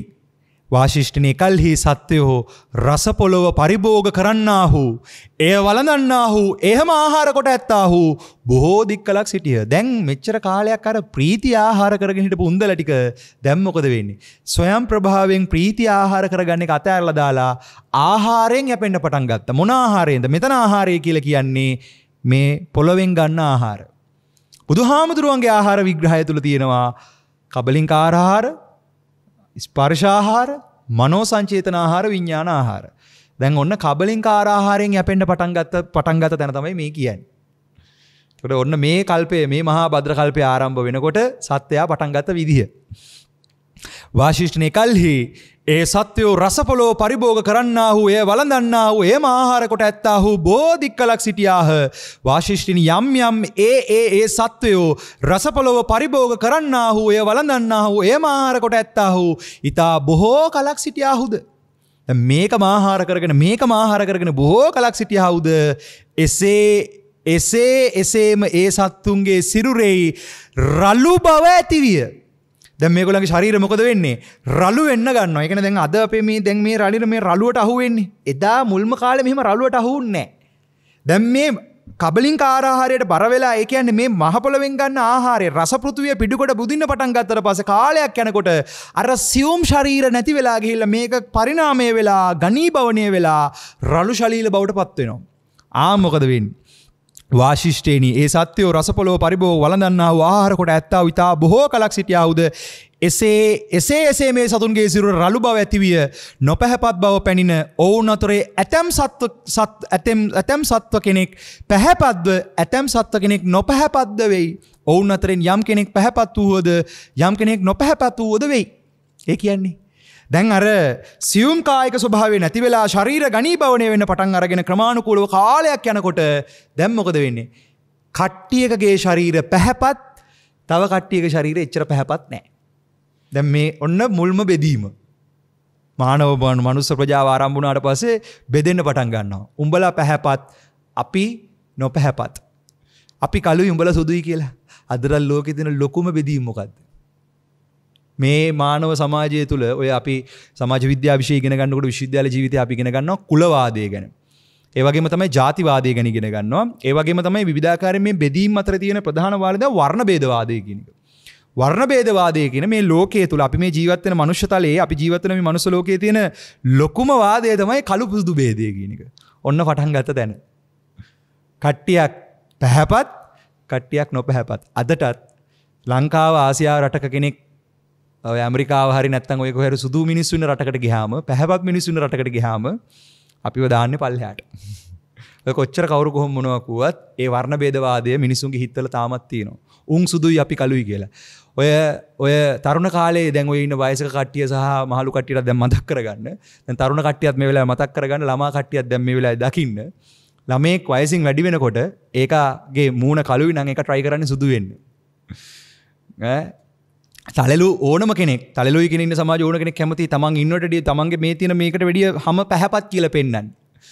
එතකොට හොඳට බලන්න දැන් මේ ගති ටික අඩුවක් නැතුව තියෙනවනේ. පැහැපත් අපහැපත් ප්‍රශ්නේ අපි ගාව. වර්ණ භේදවාදය කියන එක. දැන් ඒක අද වෙනකොට ලෝකේ පුරා ඉතා දරුණුවටම තියෙනවා ඉතින්. දැන් ආරම්භය කොහෙද? මේ කල්පයේ මේ මහා භද්‍ර කල්පයේ ඔන්න ආරම්භ වෙච්ච තැන වර්ණ භේදවාදය. ඔන්න ඒ පිරිස අතර දැන් ගෑනු පිරිමිවත් බෙදිලා නැහැ තාම. තාම ඉන්නේ එකම බ්‍රහ්ම ස්වභාවයෙන් ආපු ජීවී කොට්ටාසය. තාම බහිශ්‍රාපද්ධතියවත් හම්බ හරියට හැදිලා නැහැ. ඒවත් දැන් හැදෙන්න පටන් ගන්න තියෙන්නේ. දැන් මොකද අර රසපුතුවේ පුඩිකට බුදින්න පටන් ගන්නකොට ඒ ගන්න ආහාරය ඒකේ අතිරික්ත කොටස පිට වෙන්න දැන් මේ ශරීරයට අවශ්‍ය ටික උරාගෙන ඉවරලා ඉතුරු ටික පිට වෙන්න අවශ්‍ය කරන පද්ධතිය හැදෙන්න ගත්තා. අන්නේ බහිශ්‍රාව පද්ධතිය තමයි ඔය අපිට කක්ක විදිහට යන්නේ. කක්කයි චුයි විදිහට එළියට පිට වෙන්න මේ පද්ධතිය අන්න සකස් වෙන්න පටන් ගන්නවා. ක්‍රමානුකූලව පරිණාමය වෙන්න පටන් ගන්නවා මේ විදිහට. මේ මානව පරිණාමය ගැන මේ කතා කරන්නේ. මේ වඳුරු පරිණාමයේ කතාව නෙමෙයි මේ කියන්නේ. ඒක ඇවිල්ලා ඒක පසු කාලිනව විද්‍යාඥයෙක් හොයාගත්ත එකක්. මේ බුදු පියාණන් වහන්සේ කියපු කතාව මේ තියෙන්නේ. ලෝකයේ සියලුම විද්‍යාවන් අවබෝධ කරපු බුදුහාමුදුරුවෝ කියන කතාවයි මේ තියෙන්නේ.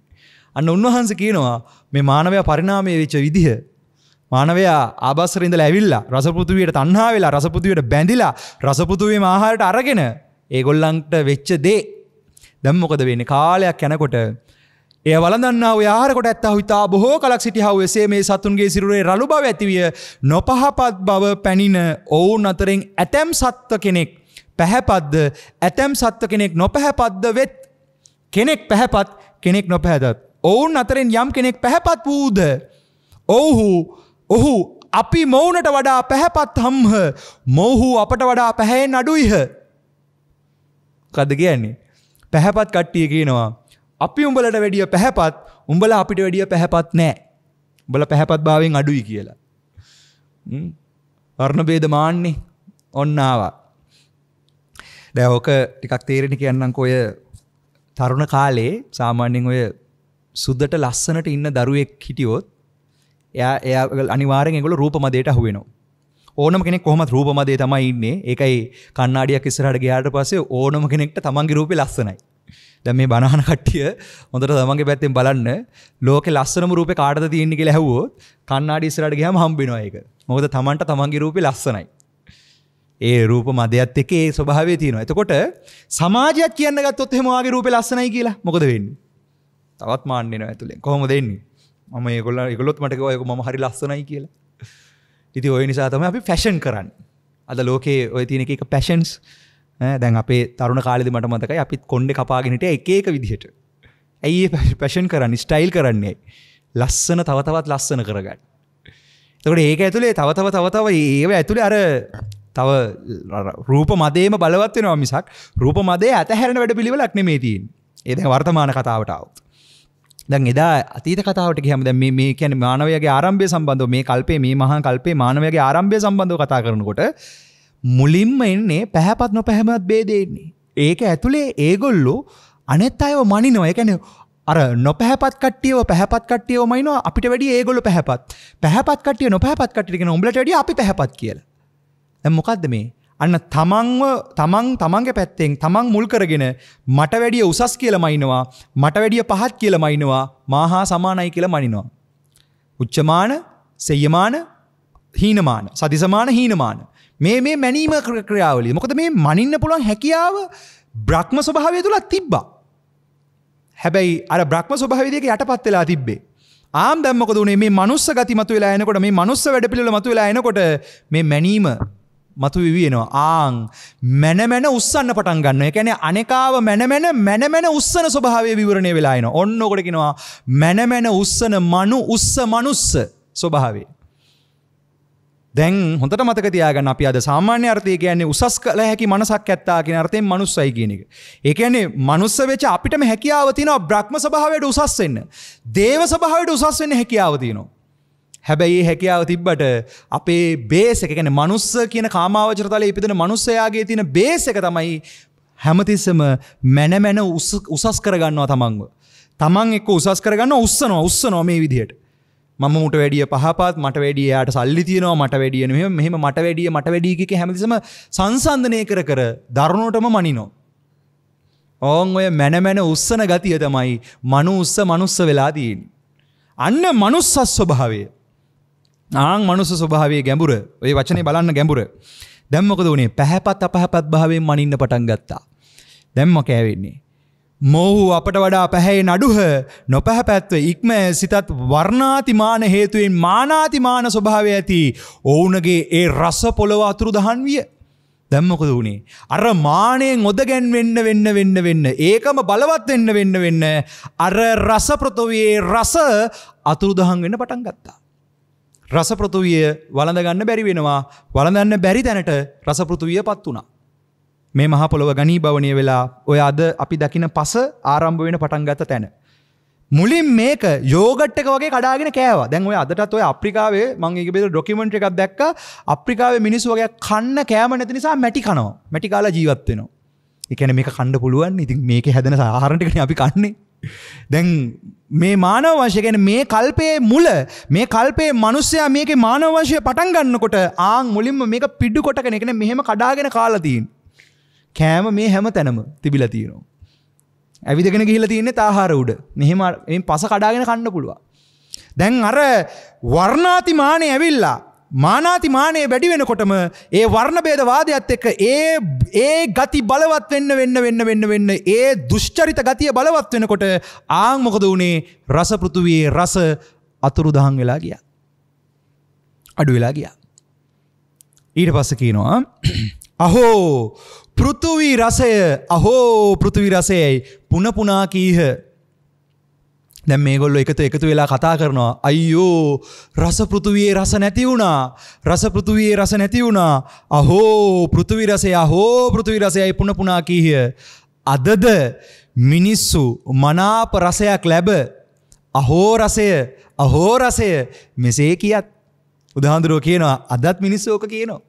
කැමති රහක් හම්බුනහම කොහොමද? හම්මේ අනේ කොච්චර රහයි. දැන් ඒ රහ නැති වුනහම ඒ රස තියෙන ආහාරය නැති වෙලා ගියහම අයියෝ නැති වුණානේ කියලා දුක් වෙනවා.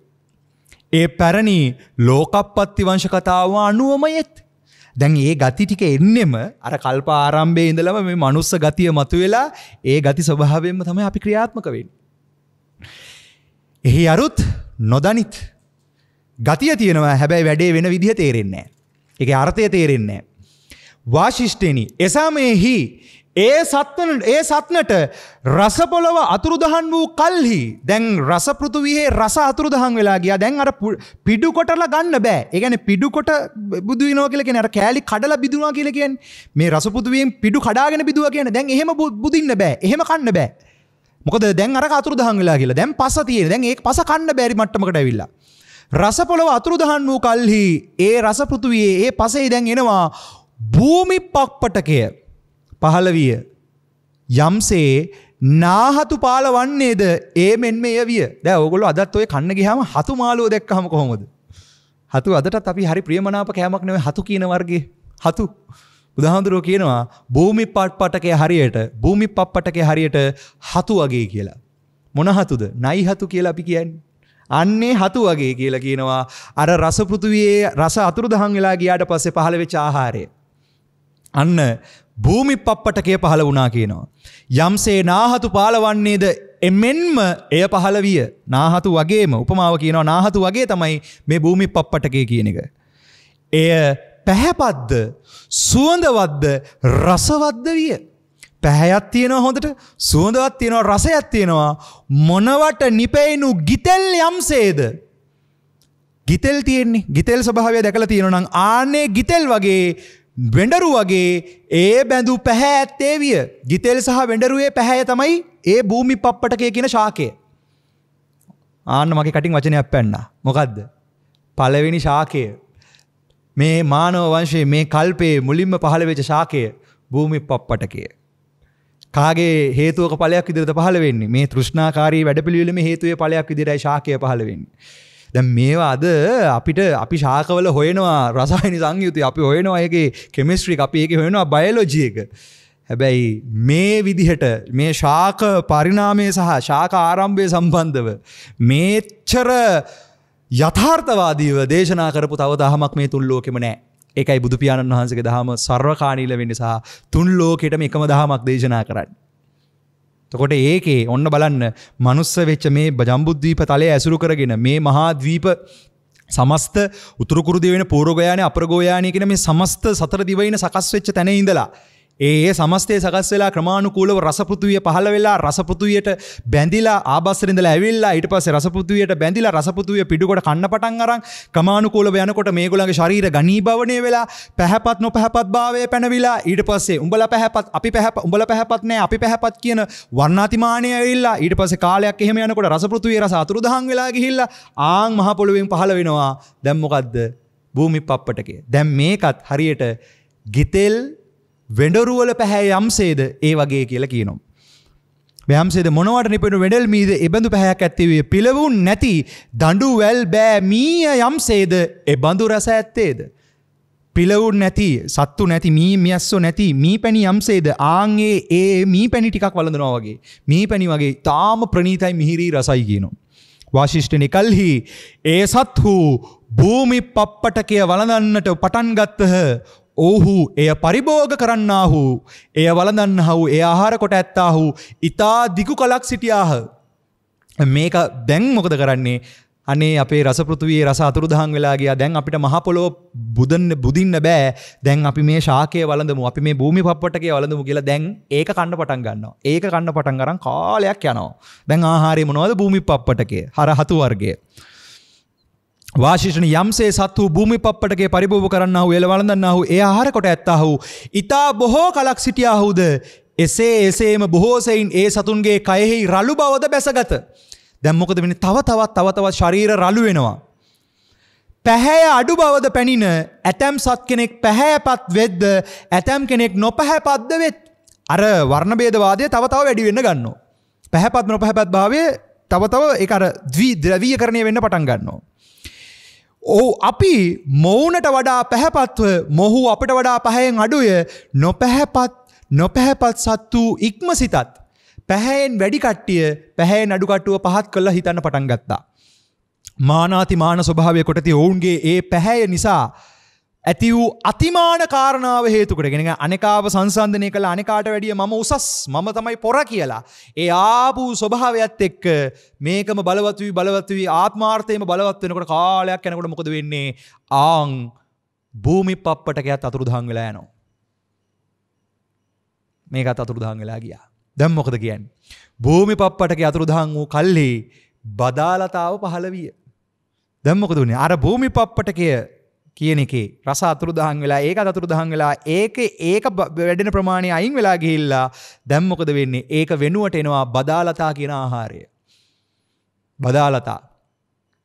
ඇත්තටම මේ ගස්වැල් කියන එක පහළ වෙන්නේ මේ. බදාලතා කියලා කියන්නේ ගස්, ලතා කියන්නේ වැල්, බදා කියන්නේ ගස් කරන කියන අර්ථයෙන් ගස්වැල් ස්වභාවය මේ පහළ වෙන්නේ. භූමි පප්පටකින් පටන් අරන් ගස් ඊළඟට එන්නේ ගස්වැල්. ගස්වැල් අද අපි මේ දකින ශාක පටන් ගත්ත තැන.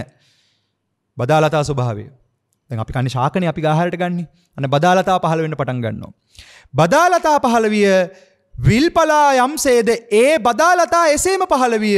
එය පැහැපත්ද සුවඳවත්ද රසවත්ද මොනවට නිපෙණු ගෙතෙල් හෝ මොනවට නිපෙණු වෙඬරු හෝ යම් බඳුද එය පැහැම ඇත්තේද? අර ගෙතෙල් වල වෙඬරු පැහැම තමයි ඒකත්.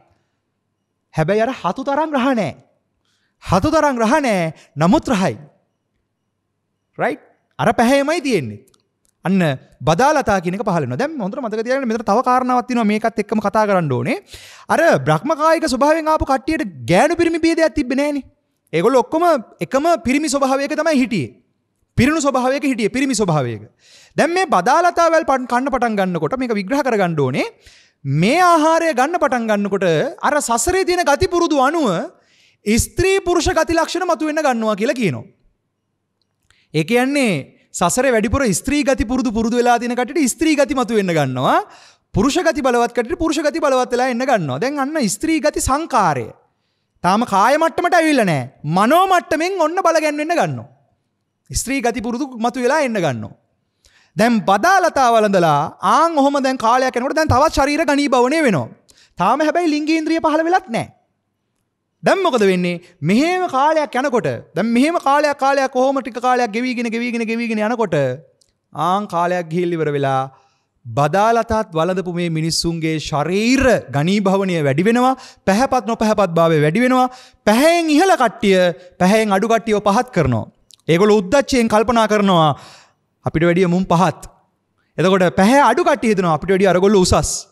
දැන් මේ තියෙන වර්ණාතිමානය මුල් කරගත්ත ඒ තියෙන මානාතිමාන වැඩපිළිවෙල නිසා තවත් මේගොල්ලන්ගේ අර කෙලෙස් බර වැඩි වෙන්න ගන්නවා.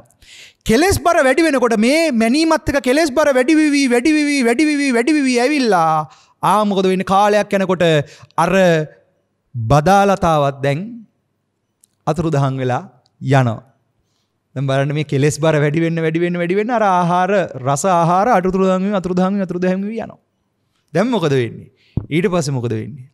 ඊට පස්සේ භූමි පප්පටකය ඉවරයි, බදාලතාවත් ඉවරයි. දැන් මේකත් අඩු වුණාට පස්සේ මෙන්න මෙහෙම මේගොල්ලෝ කතා කරනවා.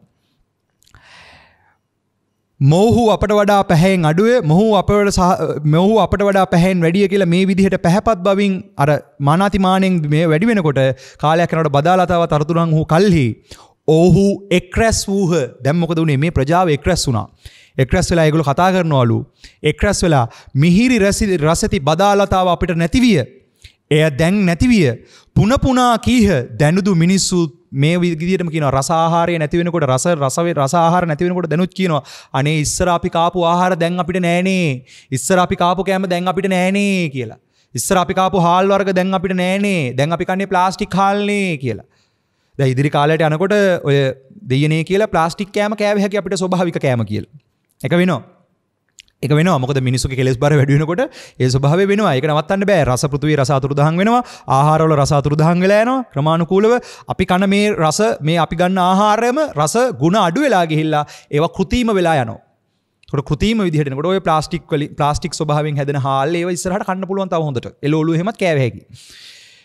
ඊට පස්සේ කියනවා පැහැයෙන් අඩු නොපැහැපත් සතුන් ඉක්මව සිතත් මානාති මානව ඔවුන්ගේ වර්ණාති මාන නානා ප්‍රත්‍ය හේතුවෙන් බදාලතාව අතුරුදන් වී කල්ලි එක්රැස්ව අපට බදාලතාව නැතිවිය එය දැන් නැතිවිය පුනපුනා කීහ දැනුදු මිනිසු කියයි දැනුදුත් එහෙම කියනවා රස අතුරුදහන් වෙලා යනකොට පැහැසුනා වූ අපට ඇතිවිය දැන් නැතිවිය මෙසේ කියත් ඒ පැරණි වංශ කතාව අනුව ඒත් වැලිදු එහි අර්ථය නොදනිත් මේ වෙන එකේ මොකද්ද මේ වෙන්නේ කියන එක මේ ක්‍රියාවලිය පේනවා හැබැයි වෙන්නේ මොකක්ද කියන එකේ ගැඹුර තේරෙන්නේ නැහැ වාශිෂ්ඨෙනි ඉක්බිත්ෙන් ඒ සත්නට බදාලතාව අතුරුදන් වූ කල්හි නොසෑ පොළොවේ හටගෙන පැසෙන කුඩු නැති දහයියා නැති සුවඳවත් සහල්ම පළකොට ඇති හැල්වෙසසක්ම පහළ විය දැන් මොකද කියන්නේ ආන් කියනවා බදාලතාව අයින් වෙලා ගියාට පස්සේ අතුරුදහන් වෙලා ගියාට පස්සේ කුඩු නැති දහයියා නැති සුවඳවත්ම සහලක් පහළ වුණා කියලා. අපි ඕකට ලස්සන නමක් කියනවා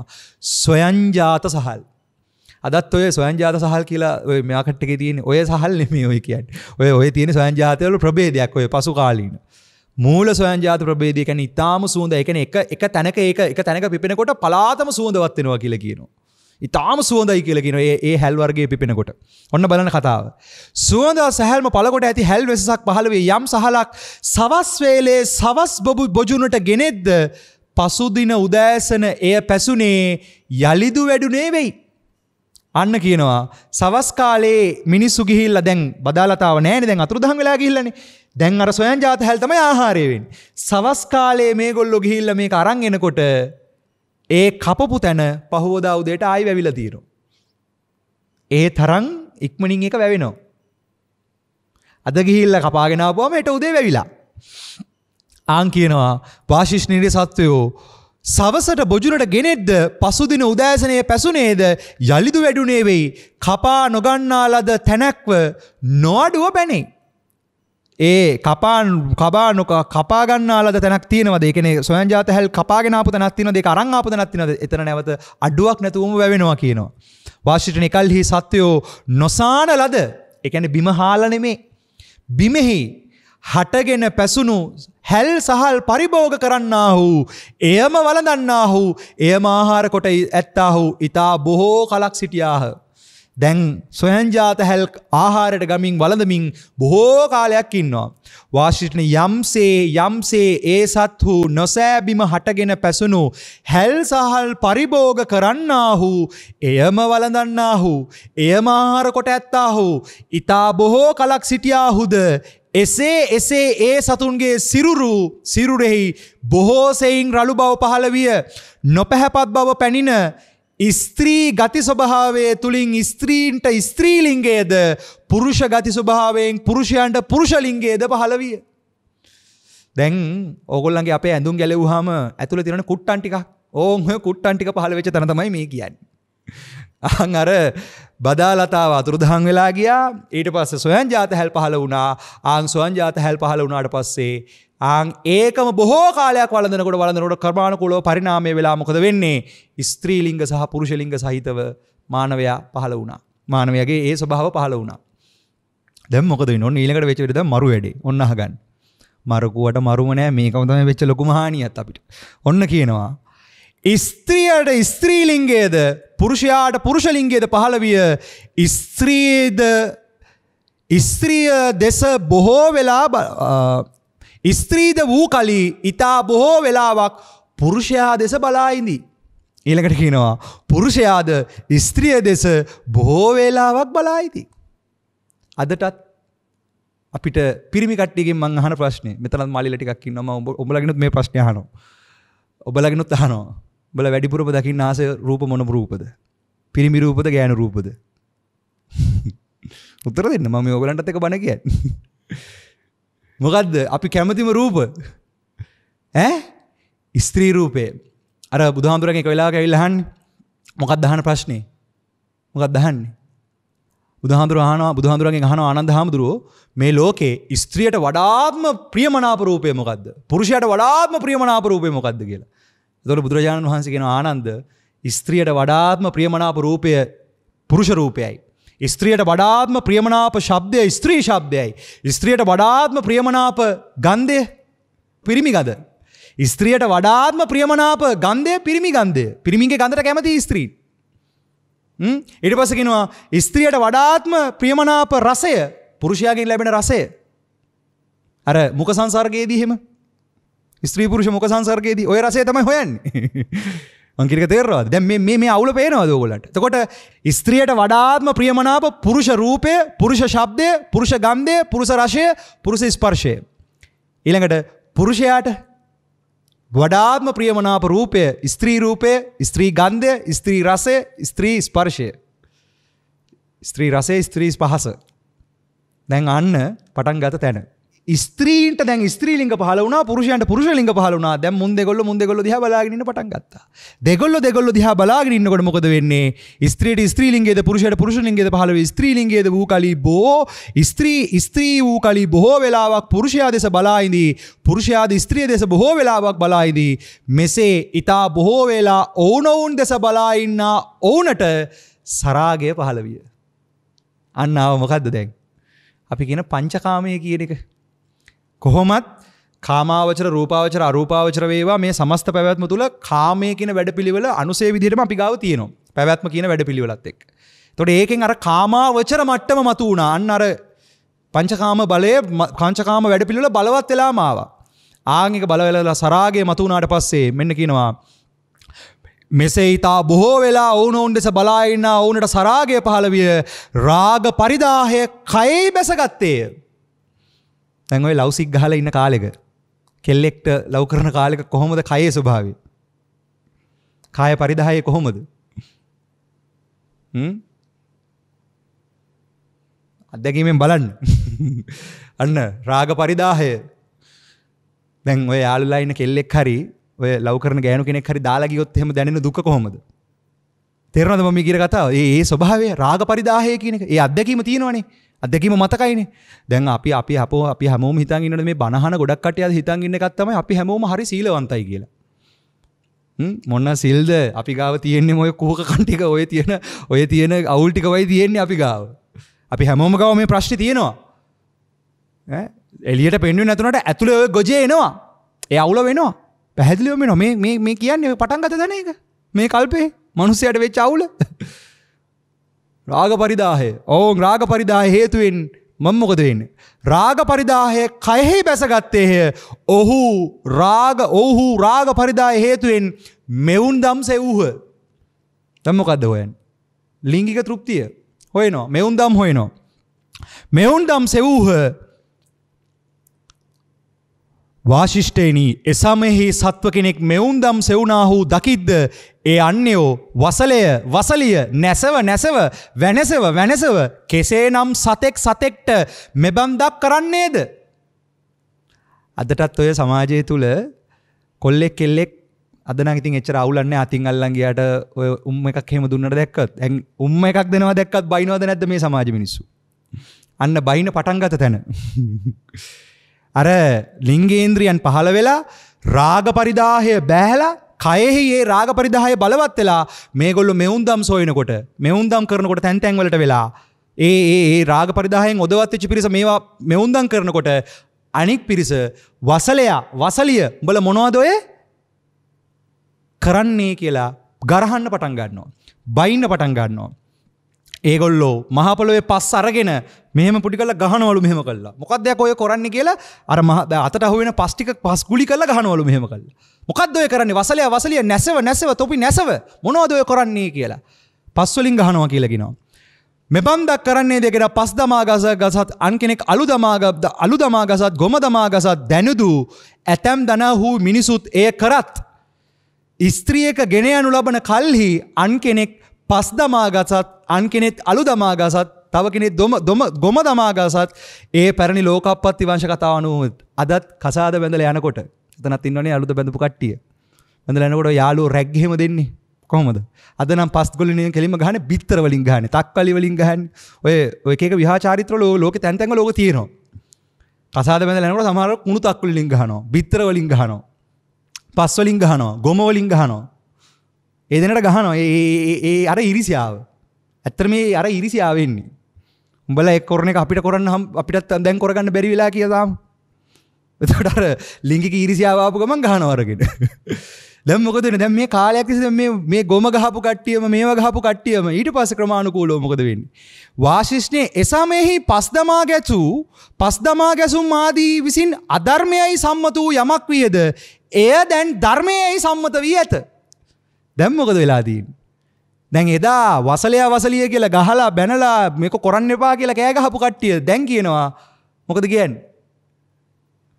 තැන් වල ඕක කරන්න එපා. ශිෂ්ට සම්පන්නව එකතු වෙලා ගේකට වෙලා කරගනින් කියලා. දැන් මොකද්ද හදාගත්තේ? ඔය වැඩේ කරන්න. වහලා ගහලා වට කරලා හදාගත්තා. වහලා ආලය කරන්න තැනක් ගහුවා. වහලයක් ගහලා වහලා ආලය කරන්න වහලයක් ගැහුවා. ඊට පස්සේ ඇතුළට වෙලා ඔය වැඩේ කරන්න හදාගත්තා. මොකද්ද? කුටුම්බේ කියලා කියන්නේ. ගෙදර කියලා අපි කියන්නේ. වට කරලා හදාගත්තේ මොන වැඩේ කරන්නද? භාවනා කරන්නද? මොකටද හදාගත්තේ? ආන් ඔය වැඩේ කරන්නේ. ඒ කියන්නේ මෙවුන් දම් සොයන වැඩේ කරන්න තමයි ගේ හදාගත්තේ. අන්න කියනවා මේක ලස්සනට තියෙනවා ඔය කතාව. යම් සමේ සත්ව කෙනෙක් වනාහි මෙවුන් දම් සෙවිද්ද ඔහු තුන් මසකුදු නැතෝ දෙමසුරු ගම්නියම් ගම හෝ පිවිසෙනට අවසර නොලබත් වාශ්‍රණේ සමේ සත්වයෝ යම් හේකින් අසත් ධර්මයේ ඊතා බොහෝ වේලාවක් යෙදී වූ බවට පැමිණියේද ඒ අසත් ධර්මයේම වසාලනු පිළිමට අසත් ධර්මයේම වසාලනු පිණිස ඒ කියන්නේ මේ වැඩේ හැංගිලා කරගන්න ගෙවල් කරන්නට පටන් ගත්තහ. ඔන්න ගෙවල් හදන්න පටන් ගත්ත තැන. රයිට්. ඊට පස්සේ මොකද වෙන්නේ? වාසිෂ්ඨෙනි එක්තරා කල්හි එක්තරා අලස ගති ඇති සතක් හට බවත්නු උදේ බොජුන් පිණිස උදෑසනද සවස බොජුන් පිණිස සවස් කල්හිද හැල්ගෙන නම් මම කුමට මෙසේ වෙහෙසෙම්ද? උදේ හවස දෙකේහිම බොජුන් පිණිස එක්වරටම හැල්ගෙන ආවී නම් යෙහෙකයි මෙසේ සිත්තිය. දැන් මොකද වෙන්නේ? මේ පිරිසට සිතුවිල්ලක් පහළ වෙනවා. මේ දැන් හැල් හොයාගෙන ඉන්න පිරිසනේ මේගොල්ලෝ. හැල් වලින් ජීවත් වෙන්නේ දැන්. දැන් ප්‍රීති ආහාර කරගෙන නෙමෙයි ඉන්නේ. මේගොල්ලෝ අර හැල් කපාගෙන ඉන්න තැන් වලින් සොයන්ජාත හැල් අරන් එන තැන් වලින් එක සතෙක් කල්පනා කරනවා මේක මේ හැමදාම කරන්න ඕනේ වැඩක් නෙවෙයි. හැමදාම යන්න ඕනේ නෑ. දවස් කිහිපයකට හරියන්න ගැප් කරගත්තා නම් හරි කියලා. දවස් කිහිපයකට හරියන්න එකතු කරගත්තා නම් හරි කියලා. දැන් මොකද උනේ? දැන් මේ මෙහෙවීම මත ආන් මොකද වෙන්නේ? අර හැල් කපා ගන්න ගියපු එක්කෙනෙක් පටන් ගත්තා මේ වැඩේ. ඊට පස්සේ අනිත් හැමෝමත් ඒ වැඩේ පටන් ගන්නවා. දැන් මොකද වෙන්නේ? පොදුවේ සියලු දෙනාටම දැන් ඒ කියන්නේ හැමෝම අද ඇවිල්ලා හවස කපාගෙන ගියාම හෙට වැවෙනවා. පොදුවේ වැවිච්ච මේ වැඩපිළිවෙල දැන් අන්න වෙනස් වෙනවා. ඇයි? එක්කෙනෙක් මොකද කරන්නේ? අනිත් කෙනාට තියෙන කොටසත් කපාගෙන එනවා. දැන් මෙහෙම යන්න ගත්තට පස්සේ මේගොල්ලන්ට මේ වැවෙන හැල් ටික මදි වුණා. ආන් කියනවා එකල්හි එක්තරා අලස ගති ඇති සත්හටක උදේ බොජුන් පිණිස උදෑසනද සවස බොජුන් පිණිස සවස් කල්හිද හැල්ගෙන මේ කුමටද? කුමට මම මෙසේ වෙහෙසෙම්ද? උදේ හවස දෙකෙහිම බොජුන් පිණිස එකවරම හැල්ගෙන ආයෙම් නම් යෙහෙකයි මේ සිත්විය. වාශිෂ්ඨේනි ඒ සත්වතේ මේ උදේ සවස බොජුන් පිණිස එකවරම හැල්ගෙන එකල එක්තරා සත්වයෙක් ඒ සත්වයා කර එළඹේය. එළඹ ඔහුට බවත් සත්වය එව හැල්ගෙන ඊමට යම් හැයි කීය. බවත් සත්වයේ කම් නැත උදේ සවස බොජුන් පිණිස මා විසින් එකවරම හැල්ගෙන ලදී කීයේය. දැන් එක සත්වයෙක් මේ වැඩේ කළාට පස්සේ තව එක්කෙනෙක් ඇවිල්ලා කියනවා මේ යන් හවසට හැල්ගෙන්න කියලා. එතකොට අරයා කියනවා හවසට ඕනේ මං උදේ කපාගෙන ආව හවසටත් එක්ක කියලා කිව්වා. මෙහෙම කිව්වට පස්සේ වාශිෂ්ඨේනි ඒ සත්වහට ඒ තෙමේ සත්වයාගේ දෘෂ්ණානුගතියට අනුව ඔහු කළ දුටු දැය අනුවම යෑමට පැමිණෙත්. බවත්නි මෙසේත් යහපතයි කියා දෙදවසටම එක්වරක්ම හැල්ගෙන ආවේය. දවස් දෙකකට හරියන්න එක උදේක කපාගෙන එනවා. දැන් ওই විදිහට කට්ටිය දැන් මොකද කරගන්නේ? අර එකතු කරන එක, ගැප් කරන එක, අටු කොටු කරන එක, කොටු කරන එක, රැස් කරන එක පටන් ගන්නවා. සන්නිධිකාරකේ අතහැරෙනවා. රැස් කරන්න පටන් ගන්නවා. දැන් අදත් අපිට කෑමක් හම්බුනහම ඉතුරුනහම මොකද කරන්නේ? තියාගන්නවනේ. විසි කරලා ඈනේ. ඉස්සරහට කල්ල කියලා තියාගන්නවනේ. දැන් විසි කරන්න යන්න එපා. හොඳේ මේ වගේ කාලෙක දැන් මේ ආහාර විසි කරලොත් ඒක අපරාධයක් වෙනවා. ඒකට ඒ දැන් මොකද අර ලෝභකමයි අර පිරිමැස්මයි කියන්නේ දෙකක්. අපි ඒක වෙන දවසක කතා කරමු. මේ අර්ථය හොඳට බලන්න. දැන් මෙතන පේනවද මේ අර රැස් කරන්න පටන් ගන්න එක? සන්නිධිකාරකේ අතහැරලා යනවා. සන්නිධිකාරකේ කියලා කියන්නේ එදා ටික විතරයි. දැන් ස්වාමින් වහන්සේලගේ ජීවිතය කොහොමද? රැස් කරගෙන යන එකක්ද? නැත්තම් සන්නිධිකාරක පරිභෝගයක්ද? බුදුහාමුදුරුවෝ අපිට පනවලා තියෙන්නේ රැස් කරන් කන්න එපා. අද හම්බෙන එක අද කාලේ ඉවර කරන්න. හෙට හොයාගන්න. භික්ෂුවගේ එකනේ කියන පින්ඩපාත ගිහිල්ලා හොයාගන්න. ඒකට ලැබෙන දාණයෙන් තමයි ජීවත් වෙන්නේ. පැහැදිලිද කියන කාරණාව. ඉතින් ඔන්න ඕකයි කතන්දරේ. එතකොට ඔය විදිහට දැන් දෙදවසකට රැස් කරගෙන මේ විදිහට එකතු කරගන්න පටන් ගන්නවා. වාශිෂ්ඨේනි ඒ සත්වෝ යම් කලක හැල් රැස් කොට තබාගෙන පරිභෝග කරන්න පටන් ගත්තහොද එකල්හි කුඩුද සහල් වසා ගත්තේය. දහයියාද සහල් වසා ගත්තේය. හැල් කපාගත් තැන යලි නොවැඩුනේය. දැන් මොකද කුඩු නැති දහයියා නැති ඊටාම සුවඳවත් අර සොයන්ජාත හැල් ප්‍රභේදය දැන් මොකද උනේ? ඒකේ තියෙන අර කුඩු නැති දහයියා නැති ගති ස්වභාවය නැති වෙලා ගිහිල්ලා කුඩු දහයියා ස්වභාවය දැන් ඊළඟ ප්‍රභේදවල මතුවෙන්න ගත්තා. වසාගත්තේ හැල් කපාගත් තැනද යලි නොවැඩුනේය. හැල් කපාගත් තැනද ඌනව පැනුනේය. හැල්හු පඳුරු පඳුරුව සිටිහාව. ඒ ගස් පඳුරු හැදෙනවා. හැබැයි අර වී කරල එළියට එන්නේ නැහැ. දැන් ඒකත් අර ඉබේ වැවෙන එක මක්ුණාද? නතර වෙලා ගියා. දැන් මුලින්ම පහළ වුණේ මොකද්ද? රස පෘථුවිය. ඊට පස්සේ මොකද්ද? භූමි පප්පටකය. ඊට පස්සේ බදාලතා සොයන්ජාත හැල්. දැන් ඒකත් නැති වෙලා දැන් මොකද උනේ? ඔන්න ඕකෙන් පස්සේ තමයි අපිට කුඹුරු හාන්න උනේ. අස්වද්දන පටන් ගන්නෙ. අර ඉබේ වැවෙන එක නතර වුණාට පස්සේ දැන් මිනිසුන්ට මොකද උනේ? අන්න කෘෂි කර්මාන්ත කරන්න වුණා.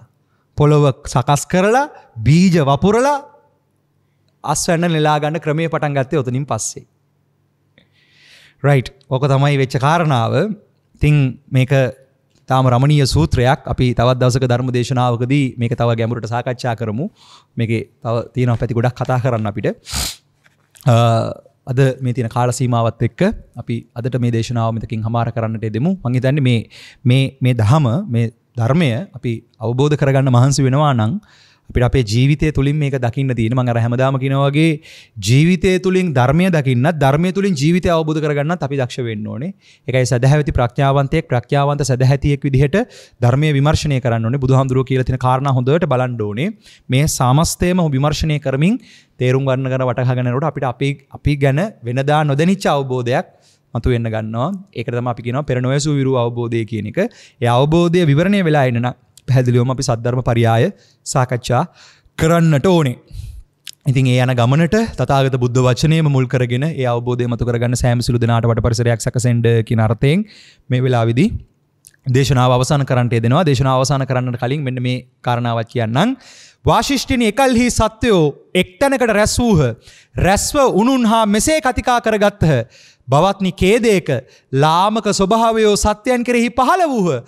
ඇවැත්නි බවත්නි ඛේදයක අනේ අපිට වෙච්ච ඛේදයක් අහෝ අපිට වෙච්ච කර්මයක තරමක් අර අබ්දලට කියන අනේ මල කර්මයක් කියලා අන්නේ වගේ කියනවා අහෝ ඛේදයක අනේ කර්මයක් කියන්නේ කර්මයක මහත කියන්නේ ලාමක ස්වභාවයෝ සත්‍යයන් කෙරෙහි පහළ වූවාද මේ ලාමක තුච්ච නින්දිත මහා තිරිසන් ගති මතුවලා එනකොට මේ තුච්ච ගති මතුවලා එනකොට සත්‍යයන් කෙරෙහි පහළ වූහොද අපි පෙර මනෝමය වූ ප්‍රීතිය භෝජනය කොට වූ ස්වයං ප්‍රභාව ශෝභන වස්ත්‍රාභරණ ඇතිව සිටින්නමෝ ඊතා බොහෝ කලක් සිටුම්ම ඒ අපට කිසි කලෙක්හි ඊතා බොහෝ කලක් අවෑමෙන් රස පොළවේ දිය පැතිරගෙන සිටින පැහැපත් වූ සුවඳවත් වූ රසවත් වූද රස පෘථුවිය හම්බුණා. ඒක පිටුකොට බුදින්න පුළුවන් වුණා. ඊළඟට කියනවා ඒක අතුරුදහන් වෙලා ගිහිල්ලා භූමි පප්පටකේ හම්බුණා. ඒකත් අතුරුදහන් වෙලා ගිහිල්ලා අපිට බදාලතාව හම්බුණා. ඒකත් අතුරුදහන් වෙලා ගිහිල්ලා සොයන්ජාත හම්බුණා.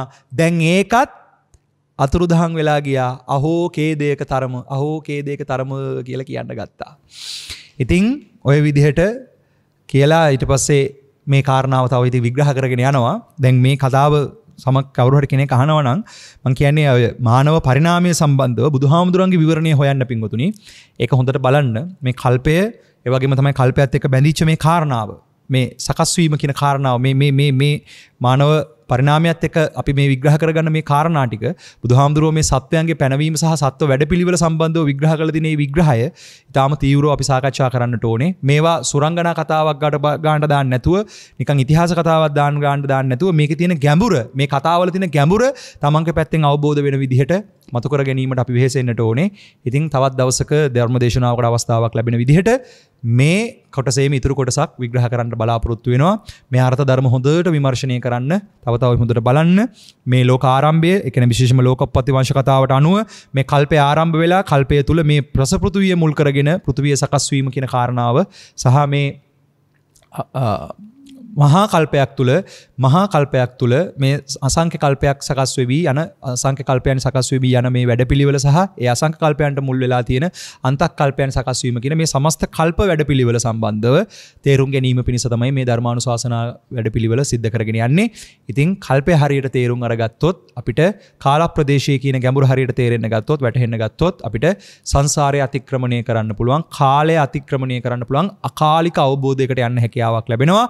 කාලික අවබෝධයට යාම පිණිස හරියටම කාලය අවබෝධ වෙන්න ඕනේ. කාල ක්‍රියාවලිය තේරෙන්න ඕනේ. ඒ කියන්නේ කාල ප්‍රදේශය තේරෙන්න ඕනේ. ඒ කියන්නේ කල්පය කියන විග්‍රහයේ ගැඹුර අපිට හම්බ වෙන්න ඕනේ. නැතුව නිකන් ඔය කටින් වචෙන්ට කාලයක් නැහැ කියලා කිව්වට, කාලයක් පැනවෙන්න බෑ කියලා කිව්වට හරිය නැත්නම් කාලයක් නැහැ කියලා නිකන් ඔහේ උඩින් පල්ලෙන් අපි කතා කරලාට හරියන්නේ නැහැ. ඒකේ ගැඹුර ධර්මයට අනුකූලව, විනයට අනුවම, ධර්මයේ විනයට අනුවම ඒක තථාගත බුද්ධ වචනේ බුදුහාමුදුරුවෝ පෙන්නපු කාරණාවලට අනුවම මේ උතුම් සද්ධර්ම ධාතුව මුල් කරගෙන සාකච්ඡා කරලා අවබෝධ කරගන්න වෙහෙසෙන්නට ඕනේ. ඉතින් ඒ අර්ථයෙන් මේ කාරණාවන් විමසන්න, අවබෝධ කරගන්න මහන්සි වෙන්න, ඒ උදෙසා ඔබ සෑම සුළු දිනකටම වට පරිසරයක් සැකසෙන්න කියන අර්ථයෙන් ධර්මානුශාසනාව හමාර කරනවා. අපි තවත් දවසක උත්සාහයක් දරමු මේ කාරණාවම තවත් විග්‍රහ කරගන්න, දේශනාවකින් මුණ ගැහෙන්න ජීවත් වෙලා හිටියොත්. එහෙනම් සෑම සුළු දිනාටම තෙරුවන් සරණයි.